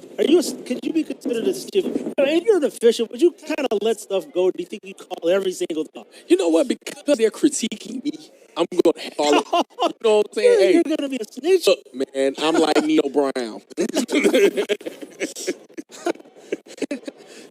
at them. See, they're gathered. That's what they're really saying there. You know, where they're huddled up. All right. It is first down and 10, and for the second time in the game, CAU finds themselves in ASU territory. Stumbling and bumbling off left tackle was number 24. That's, correction, 34. Joseph Douglas, his second carry of the game. And ASU thought he coughed up that football, but was ruled out after a 2-yard gain. Well, we'll call it a 1-yard gain. It's like it's the football at the 30-yard line of Albany State. Twin wide receivers, top and bottom. Odoms will wait for the football to snap. In the pocket, now roaming to the right. In the near side flat, and slung out of bounds by a host of Albany State Golden Rams is number 83, Johnny West, the freshman wide receiver out of Booker T in Atlanta. Listen, when any receiver catches the football, that dirty blue defense makes sure they pay for it. You can see, again, I love fast-flowing defenses, want to hit hard with bad intentions. Keeping it clean, but with bad intentions. Third down from the Albany State 33-yard line. They need to get to 27. Odom fires to the corner looking for take number 7, but the ball sails out of bounds and will bring up decision time. Again, if you're Clark Atlanta, you're trying to get some points on the board. You're already in plus territory. It's fourth down. You can try to extend this drive if you want to. I definitely would. I mean, it's not a time to, you got the special teams player of the week. I would kick field goal here. I really would. They've got a kicker that can get it done. Carlos Saldana. It's very reliable. I'd love to see him put up a fifth quarter on the board. And now, lo and behold, you got your wish, sir. Okay. Carlos Saldana will set up. Jeff Gabriel will do the snap. The hold by Oda. Kick is on its way. And it's going to be returned. It's going to be returned by Javon Wooten. Wooten up to the 20, 25, 30.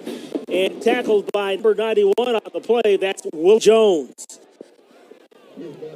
That's returned on that play. Heads up by Wooten to return that football. So no dice this go around for Carlos Saldana.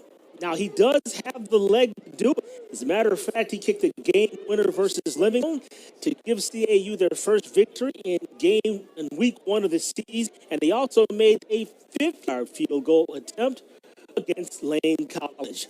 The timeout on the field, why don't we take this timeout too with our score, Albany 35, CAU no score.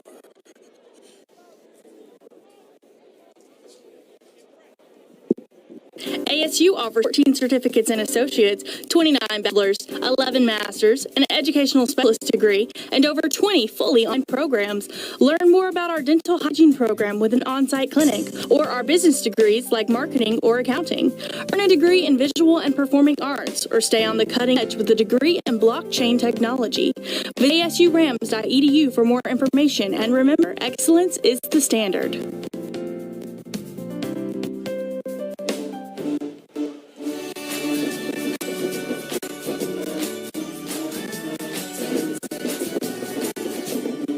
COVID-19 vaccines are providing a light at the end of this pandemic-long dark tunnel. Phoebe is proud to be the largest provider of COVID-19 vaccinations in Southwest Georgia.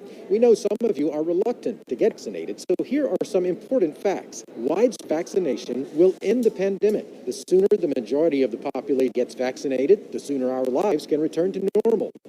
Research proves that vaccines are safe and extremely effective. While the shot could leave you feeling a little under the weather for a short time, it's simply not possible for it to give you the virus. After being vaccinated, still wear a mask. No vaccine is effective immediately, and even after it protects you, there's a small chance you could still spread the virus. Get more information and register for a vaccination appointment at phoebehealth.com or the Phoebe Access mobile app.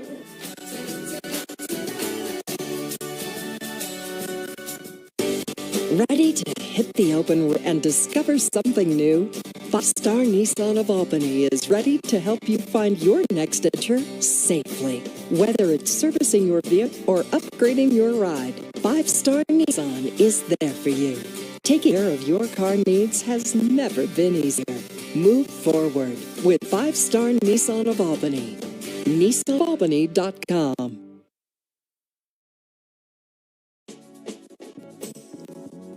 Welcome back to ASU Coliseum. With our score, 35-0, Albany State on top of CAU. First down and 10. They have the ball at their own 30-yard line. Sullivan, the new quarterback, on the inside give to Cam Ward, and Ward is going to get up to about the 30-yard line. We'll call it a gain of 3. It'll bring forth a second down and 7. And Cam Ward being able to run this offense. Just continuing to run football, trying to, you see the clock ticking down, fast moving the third quarter. But when you have this type of running game, you can do 3 minutes and 45 seconds remaining. Dwayne Walker along with Joker bringing you the call. Second down, 8. Another give to Wood. This time he's going to be swarmed under. He's going to lose a few yards. Rod Lewis. Who else in there? Looks like number 4. That's Travis Taylor in on the stop as well. They lost about 3 on that play. It'll bring up third down and 11.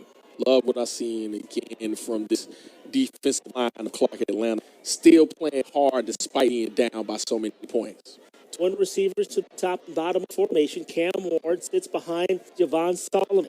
They'll swing it out to Ward. Ward makes an inside move, loses Ross, and almost loses another before being cut down by number 44. That's Owen Bloss. I'll tell you what, a nasty play there.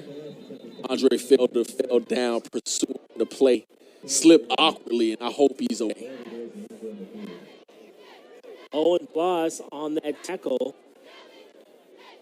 It's going to be a gain of, we'll call it 8 yards.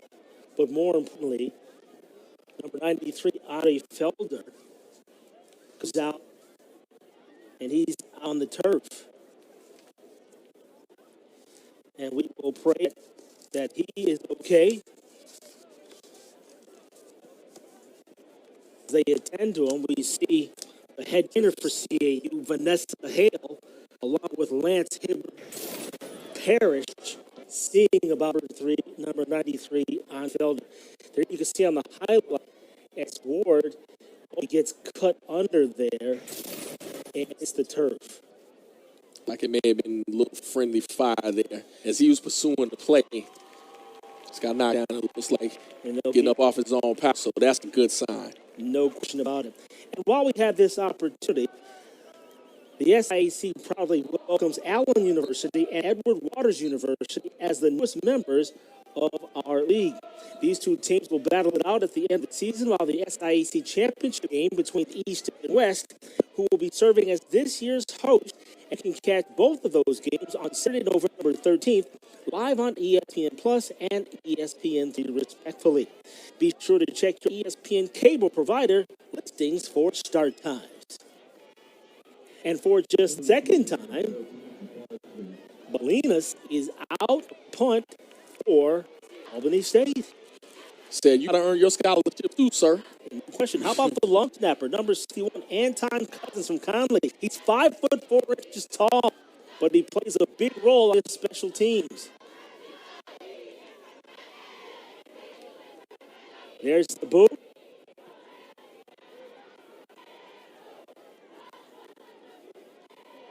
And it's going to be down at, where are they going to down? At the 25-yard, 40-yard punt by Bolinas. And that's where C will take over the football. And so the CAU Panthers offense, they will go at it again. Now, as we take a look at the offensive linemen for the CAU Panthers under Greg Calhoun, they're like all freshmen. I mean, a majority of them are freshmen, correct? And there's a timeout on the field. There you see our score, 35-0, with exactly 2 minutes to play in the third quarter.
All right, exactly 2 minutes to play. ASU Coliseum, Albany State in full command, 35-0 over the CU Panthers.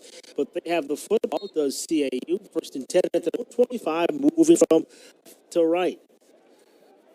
Oldens will pass the football to the flats. It's complete to Jeremiah Gibbs. And Jeremiah Gibbs cut down by Antonio Leroy, the first guy on top. And ultimately, no gain on that play. In fact, it may have lost a half a yard. Go ahead, I would love to see the Panthers take a shot here. It's the loosened up defensive line for Albany State right here. They may try Anthony Brown, number 85. Let's see. The pass, it is complete. Let's see. We have a new quarterback in the game. Darif Brown is back in for CAU as they mix it up. Antonio Leroy Jr. on that stop. Again, he has been all over the football field this evening. All over the field. Again, you can see why Coach G is so hot on it. Gain of 3, third down and 7. They have motion to the near side field. They'll swing it out. And Brown's pass is intended for Kendall Wimberly, tight end. I tell you what, Brown was lucky that time. Might have been overthrown. Had he thrown it on a line, it would have been intercepted. DB cut right in front of the receiver and could have took it back to the house and some more points to the golden rim. All right. Let's see. Man, it's you're really pulling for these young guys to be productive well out, but they have an opportunity here, even if it's on the special teams. Lobo with the boot, and it's going to be fair caught at the 43-yard line. So that's going to be a 30-yard punt. And Albany State will take over the football with 38 ticks of the clock remaining in the third quarter of play. Well, I have this opportunity. You know what? Maybe I won't have this opportunity. There's a timeout on the field. Why don't we take this timeout, too, with our score? Albany State 35, Clark Atlanta, no score. Ready to hit the open road and discover something new? 5-Star Nissan of Albany is ready to help find your next adventure safely. Whether it's servicing your vehicle or upgrading your ride, 5-Star Nissan is there for you. Taking care of your car needs has never been easier. Move forward. 5-Star Nissan of Albany. NissanofAlbany.com. Each day, we're given the opportunity to make a difference. You're supporting a neighbor in need or lending a hand. It doesn't take much. Special moments are all around us. And sometimes it's simplest acts that make the biggest difference. No matter what it is you'd rather be doing, this is how you'd rather bank. Welcome to In by Radisson Albany. Staying with us opens the door to great amenities and easy access to the very best of what this area has to offer. Located just off Dawson Road at Highway 82, we're an excellent choice of Albany State University hotels and are near Procter & Gamble. Exceptional convenience to the best local attractions helps you save on transportation costs. Attractions nearby include the Flint River Aquarium, Thornatiska Heritage Center, and education-oriented Chehawk Park. Get your blood flowing in our seasonal outdoor pool after your wake-up call. You may want to have lunch or dinner nearby at Henry Campbell's or Los Vaqueros. Previous reviews show us to be a great place to stay for comfort, value, and convenience. www.mclbalbanyhotel.com.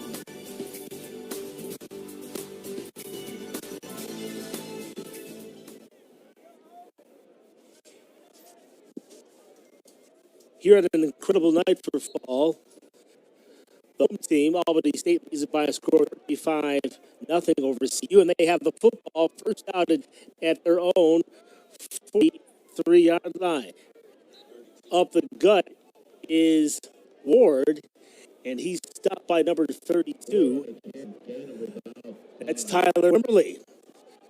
There are Wimberly brothers on the squad. Tyler and his brother Taylor, who wears number 36. And Brian Holland will gather up the troops again and do some talking. And while they are doing that, as the quarter comes down to a close, and there goes the horn. So we've completed 3 quarters of play with our score: Albany State 35, Clark Atlanta University 0. We'll have the final stats when we return. You're watching SIA football on ESPN.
Here we go, 4th quarter action set to begin. Ryan Walker along with Jamie Walker.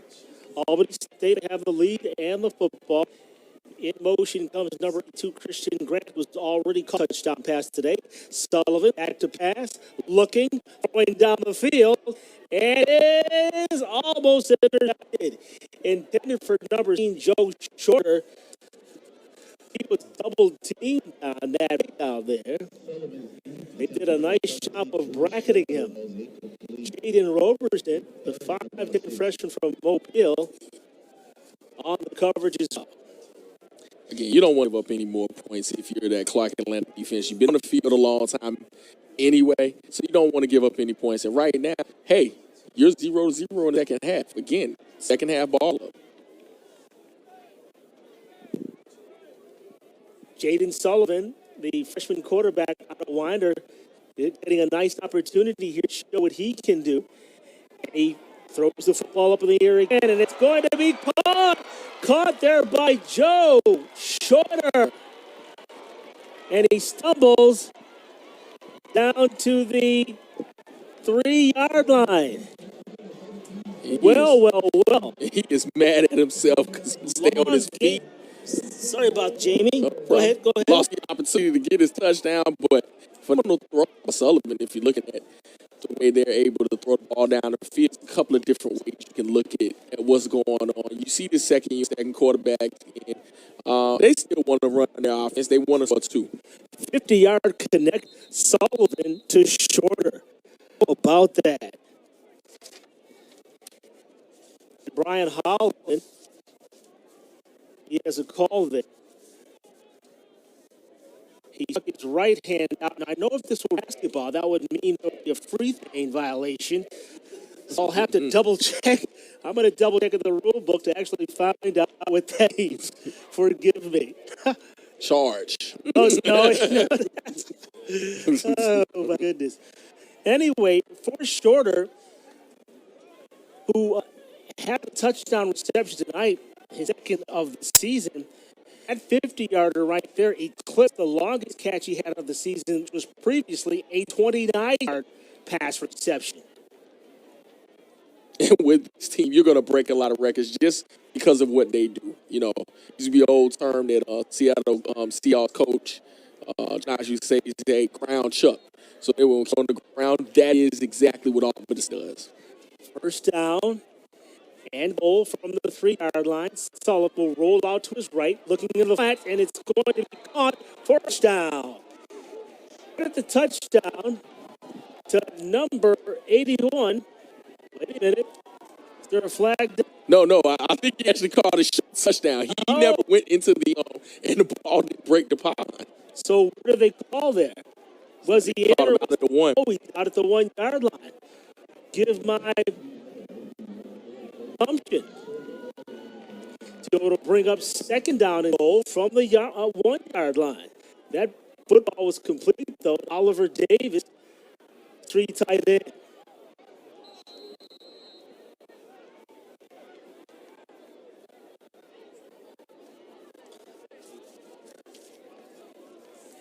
Doesn't look like broke the plane.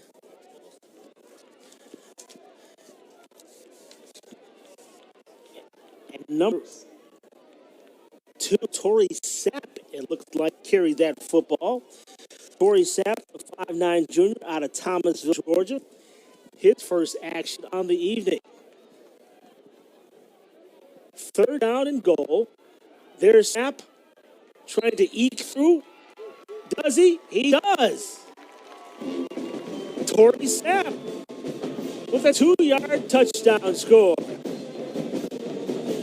Again, it's hard to stop that kind of train when you're down that deep into Clark's territory. But again, you see how this running just continues to churn and eat out yards. It can either be slow or methodical, or it can be fast. Either way, this running game is something to be dealt with. And there you get a look at the ASU sideline in a festive mood, quite obviously, because of the success on the field. And speaking of success, that extra point attempt is good by Bolinas. And with 13:01 to play in the quarter, there's our score. Albany clearly in command. And 2, Park in by Radisson Alba.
CAU Panthers.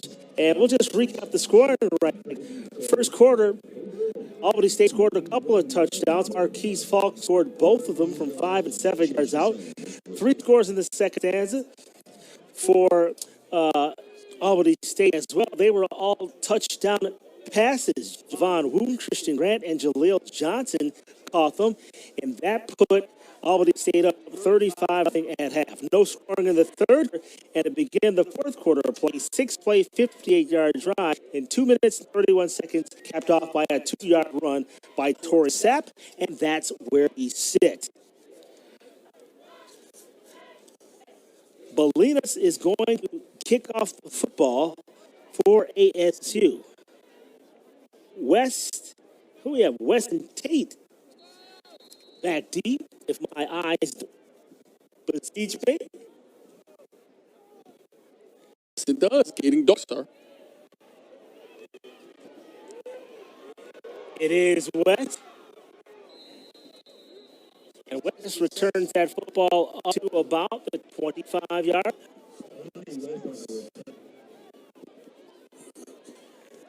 And we'll give them 22 on that turn. I'll check my math in a minute. No correction. They spot that football at the 23-yard line. 20-yard return. First down and 10 for the CAU Panthers at their own 23-yard line. Shotgun formation, triple wide receiver set to the near side field. Sharif Brown fires the football out to the right, and it's caught. Number 15, Wemberly. And he is stopped on the play. Looked like number 27. No, correction. No, what number was that? 57. That's Adonis Butler getting an opportunity in the late going. Old Dutchtown High School. Yes, sir. Second down and 3 after the last play of 7. Brown going for the downs and incomplete. There's some contact there, but the football was thrown out of bounds, and unfortunately, that's not going to get it done. Sharif Brown, the quarterback, number 13, went to Woodland School in Stockbridge, Georgia. He actually has a brother named Shore that was like one of the last cuts Pittsburgh Steelers. Wow. So he has bloodlines that play at the next level. Well, I'll tell you what, I'm impressed with what Sharif brings to the table, especially in the passing game. And look, the offensive side looks a little more, looks consistent. Looks like it has more continuity when he's in the game. Brown, 3-step drop, looking for Anthony Brown. The ball sails low. Not enough mud on it. They put a lot of pressure on the quarterback. Eric. Oh, let's see. This is going to bring up a fourth down situation. And if you're CAU, why not go for it? I mean, at this point in the game, why not? But it looks like they're bringing in a unit. All right, at 30-yard line. And the Special Teamers will come out once again. Jeffrey Abel will be the long snapper. Lobo will do the punting honors. Wooten sitting at the 40. And he's going to fair catch the football at the 44-yard line. 40 correction, and that is a 27-yard punt. There's a timeout on the funnel. We take this timeout, too, with our score. Albany State, they lead it by 6 touchdowns.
Albany State is open football. They had it first out and 10 at their 43-yard line with 12:20 to play in regulation. They lead it by 42-0 over CAU, and they're on the move again.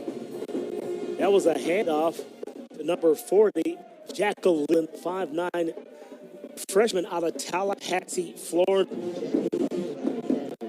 Lewis in on that tackle, as well as number 32, Tyler Wimberly. Albany State here.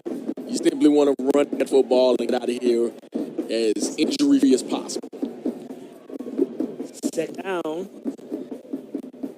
and we'll call it 9.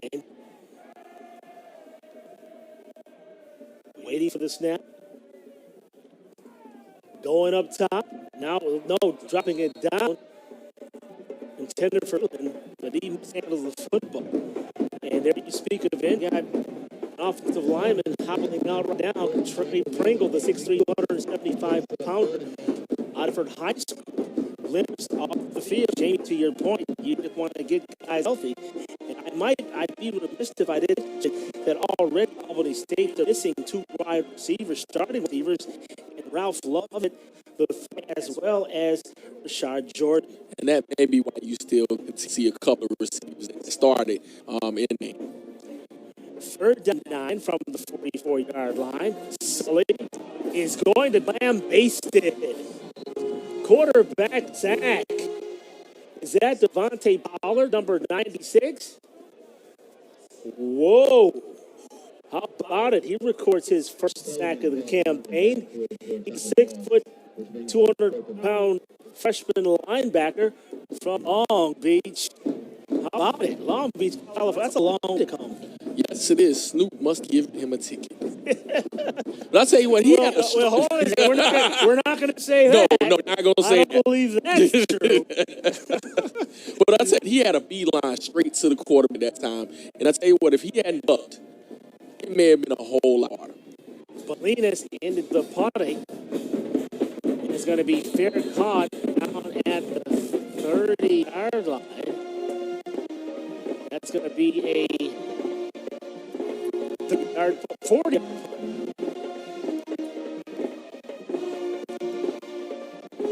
35-yard punt. Correction. Oh, what a transition. Thank you very much. Carter Moles and Caitlin Moles doing a fantastic job helping us out here in the broadcast booth. And with Jaron Lewin. And we thank that trio for helping us out. Our coverage tonight. Most definitely. They've done a phenomenal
And welcome back. 10 minutes, 40 seconds to play.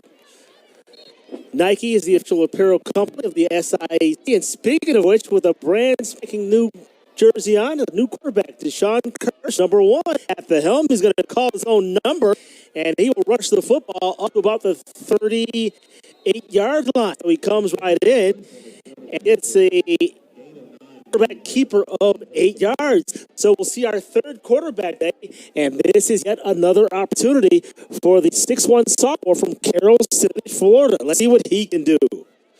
Gain of 9, it'll be 2nd down 1. Curse, inside give. And rushing with that football, number 6 in the game for CAU, Daquan Kensey, who was just activated. He's a freshman from Abbeville, Alabama. So, just this, the third team, so to speak, on offense, they are moving the football. There's a high snap, loses it, bobbles it, bumbles it, it's loose, and the Albany State Golden Rams will come away with the ball. Number 7, Ty Glenn, I believe, was the first guy to that football, and if so, that's his first fumble recovery of his career out of Cairo, Georgia. Hey, what are the star makers? What's the mascot? I know what you're talking about. And listen, now, we were trying to find positives for this CAU program. Oh, before we do that, there's a team out on the field with 9 minutes, 45 seconds to play. Let's take a quick timeout.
And welcome back to the action. 9:45 to play in the fourth quarter. After the turnover, Albany State will take over the football. New quarterback, number 16, Cameron Hopkins, the 5'9" freshman. Right here out of Albany, Georgia. There's a handoff.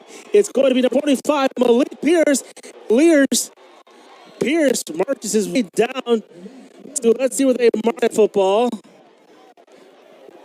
They're going to place it down at the... Where is it? The 25-yard carry. From the 55 down to 20. 25-yard carry. First out and 10 for Albany State. And how about a young man from here in Albany, Georgia? Number 6, Cameron Hopkins. All 160 pounds of him. Pierce, left side of the line, and he's going to be tackled on the play. Number 23, Julian Little, 6'1" freshman from Mobile got a hand on him, and the preliminary call is holding.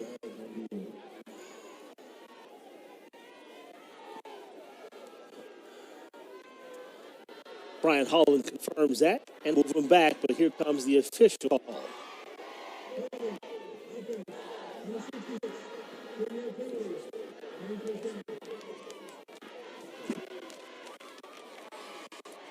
So they'll move him back. Albany State, of their 6 touchdowns, they all came with the red zone. First down 20 from the CAU 30. They hand football off to Pierce again. Nimble gain, possibly 1 yard. We'll call it, will be nice. Oh, nope, gonna send it back. Is he gonna touch the line? Oh, sorry, no gain on that play. Second down and 20 from the 30 of CU for this Albany offense. And now they're winding down the clock. 8 minutes to play. For the CAU Panthers, they'll get an opportunity to do it again against Tuskegee, where they'll be on the road. Cam Hopkins' pass is complete for an Albany State touchdown. You got to be excited for that unit. Even though, hey, the score going up, you see them celebrating with their teammates. Kind of have a love-hate relationship with that kind of celebration. But, hey, they're excited to play. Tabius Clemens, number 84, the freshman out of Morrow, Georgia, scores that touchdown, but he may have been ill-advised. Probably shouldn't have taken the helmet off because that might end a penalty. So I'm sure he will get a talking to on that Albany State sideline by coaching staff. Talking being the operative word. What'd you say? Talking being the operative word, quote unquote. Oh. But again, you can see what kind of things really all units for the squad can do. They can throw it, they can pass it, they can run it. But it's predicated upon the running game being successful. And once you run the ball effectively the way they're able to, you can pass wherever you want to as well. So that's a freshman connect, number 16, Cameron Hopkins, finding number 84, Tabius Clemens, on a 30-yard touchdown strike. There's the extra point attempt. And it is good.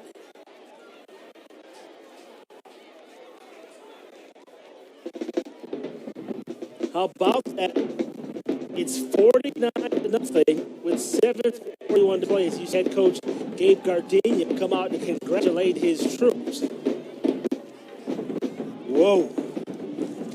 All right, while I had this opportunity, I mentioned that CAU will be on the road next week against Tuskegee. Tuskegee, they lost a tough one to Alabama A&M today by a score of 45-35. And I might as well remind you that the number one media rights deal in Division II is ESPN and SIAC. Beginning this year, ESPN will feature at least 22 football games across ESPNU and ESPN Plus, including the SIAC Football Championship. In addition, ESPN will have the exclusive rights to all men's and women's basketball championship preliminary rounds on ESPN Plus, and the SIAC men's and women's basketball championship games on ESPN networks. This partnership will feature SIAC contests on ESPN through 2027. As a matter of fact, make sure to catch these two teams in Week 5 of the SIAE campaign. Touchdowns for the Albany State Gold Rams. And that penalty moves back to the 20-yard line.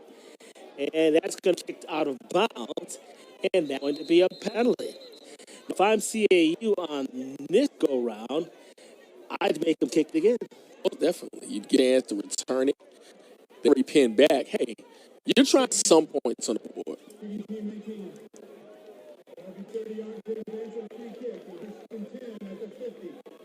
All right, so it'll be first down and 10 at the 50-yard line for Atlanta. Now, question, maybe this was one for Darren Lillard. Could they have re-kicked the football? Okay. The consensus is maybe they could have. They won't. First down and 10 for CU at the midfield stripe. Deshaun Kearse, the 6'1" sophomore from Carroll City, Florida, is the quarterback. I've got some out of Carroll City. Oh, okay. The Miami area. Yeah. Florida is out of Carroll City. Okay. Fit from the Groundhog is out of Carroll City. Okay. I know this to be true. Really? Absolutely.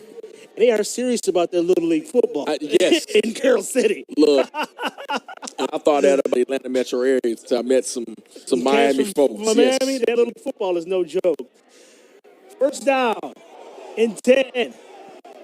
Running with that football is Kearse, and he scrambles out of bounds. After tonight's game, however, there is a flag behind the play. It looks like Aaron holding.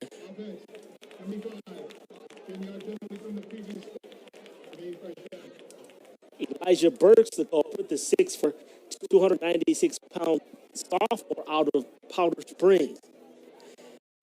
Elijah had been nursing a shoulder injury, really gutting it out to make it for the CA Panthers. I know that offensive line coach Greg Calhoun is high on the young man. 7:25 to play. First down and 20.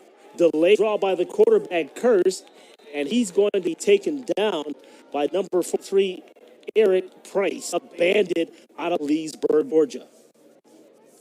And again, we've been talking about them all night. This defensive line, really the front seven for Albany State, has held this run game in check for the most part. Jeremiah Gibbs, who started the game for Clark Atlanta, really has been ineffective tonight. Really, the running game as a whole has been ineffective. 2-yard pickup on the play. Kearse standing in the shotgun. Davon Kinsey standing off to his left. Triple wide receiver set to the right side of the formation. Kearse back to pass, had a notion. Now he's going to give it himself up to 50, down to the 45, and he's going to get side swindled on that play. Looked like number 32 is the first man to hit him, and that's Myron Wilson, the 5'8" incher out of Ocala, Florida. Sizable pick, however, by Kearse on the keeper, and it's a third down and 5. Let's see if CAU can convert and get into their deep territory. Left, it is complete. Looks like first down yards. Number 11, Trey Wilson on the reception, and it is, in fact, a CAU first.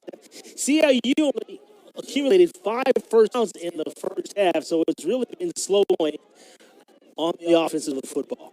It has. And again, you're looking for some kind of continuity, some spark. Hey, let's see if I can get some points on board at this point.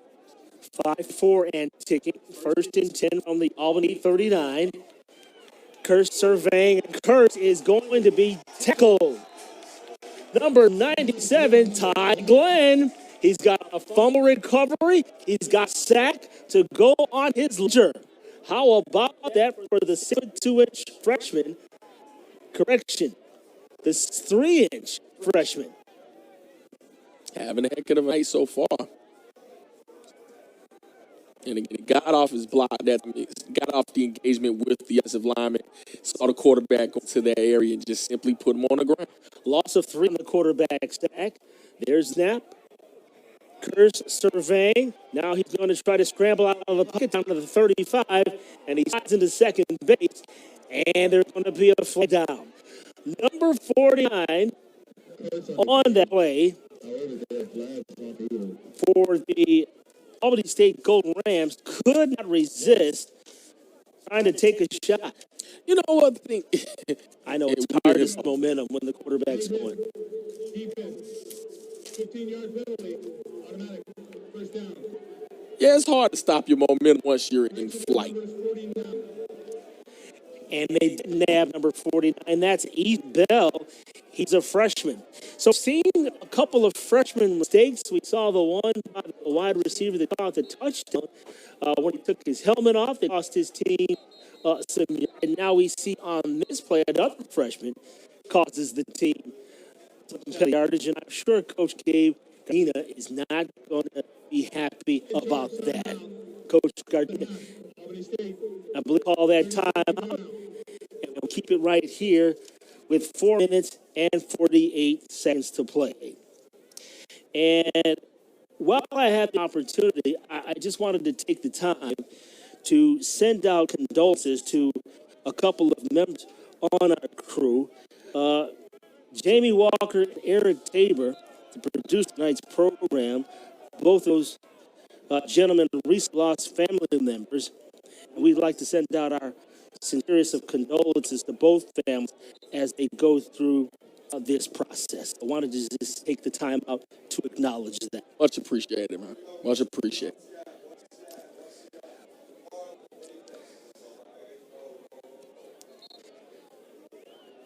First down and 10 for Albany State at the, down and 10 for CAU at Albany State 19.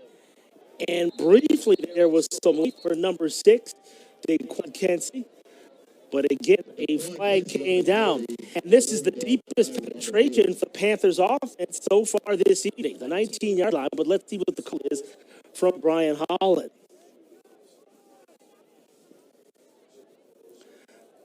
They're looking around. Oh, he picks up the flag. Let's see what that means. Got a feeling it's one of those. In the neutral zone at the snap. Yard penalty. Replay first down. So now, if you're head coach, Gabe Gardena, you have something to nitpick. You had 3 recent penalties by Albany State University, and you do not want that. You will finish the game clean. Well, I absolutely think you have time to, correct things. Even though you're winning, hey, there's still some things you can correct. Gets on the carry to the right side, and he's going to be tackled. Casey is brought out by a host of Golden Rams. And there's a lot of blue jerseys in on that tackle. Out. Again, they can't. We'll go with number 90. Thank you, Jalen Pugh, the fresh out of Jonesboro High School.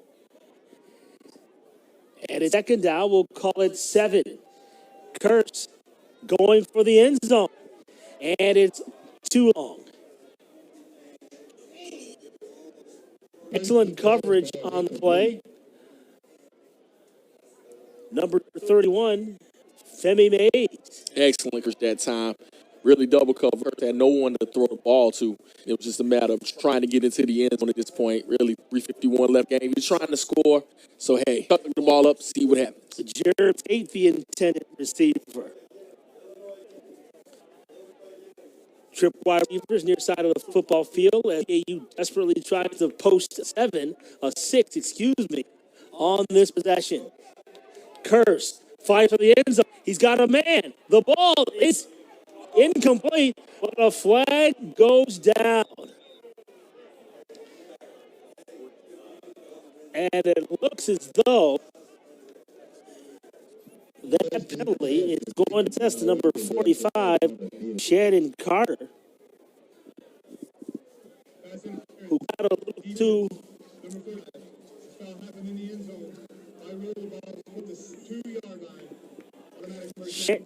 Shannon Carter got a little too cozy with the offensive line. Yeah, just a little too much contact there. In pretty good position, but I think in the back of an area, he hit him, knocked him out of bounds, took him out of the path of the ball. Devander Max, number 45, the lead blocker, is kissing against the football, and he's going to be cut down. So make no mistake about it, this Albany State defense, they do not, I repeat, they do not want the CAU to score here. At Quez Williams, number 28, on that stop. Second out and goal from the 3-yard line. Career 4-yard line. Kinsey on the carry again, reverse pivots, and he's going to be sliced down again. That number 28 again.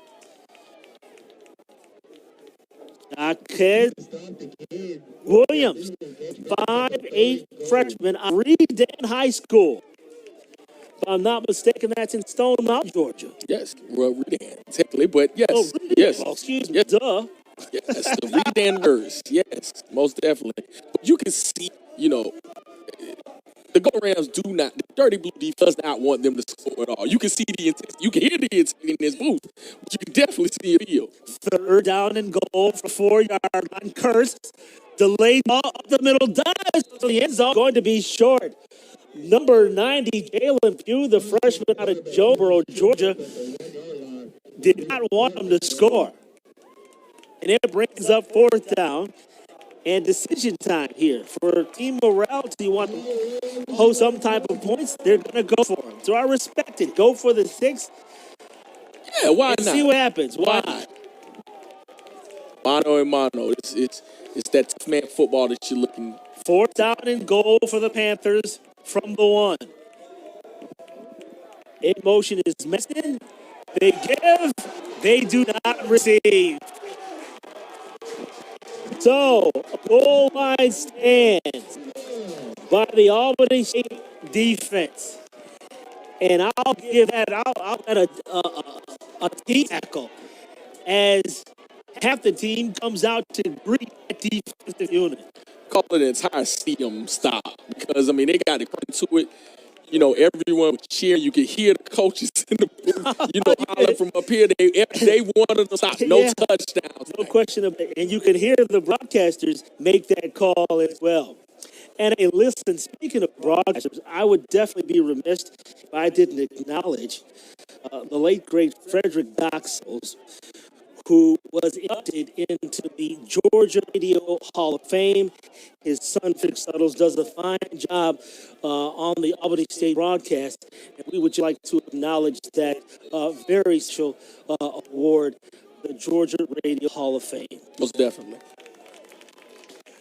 A $1.42 and tick as Albany State takes over the football, and this should be a 3-set molly here. They should just 3 plays, and we should be done here.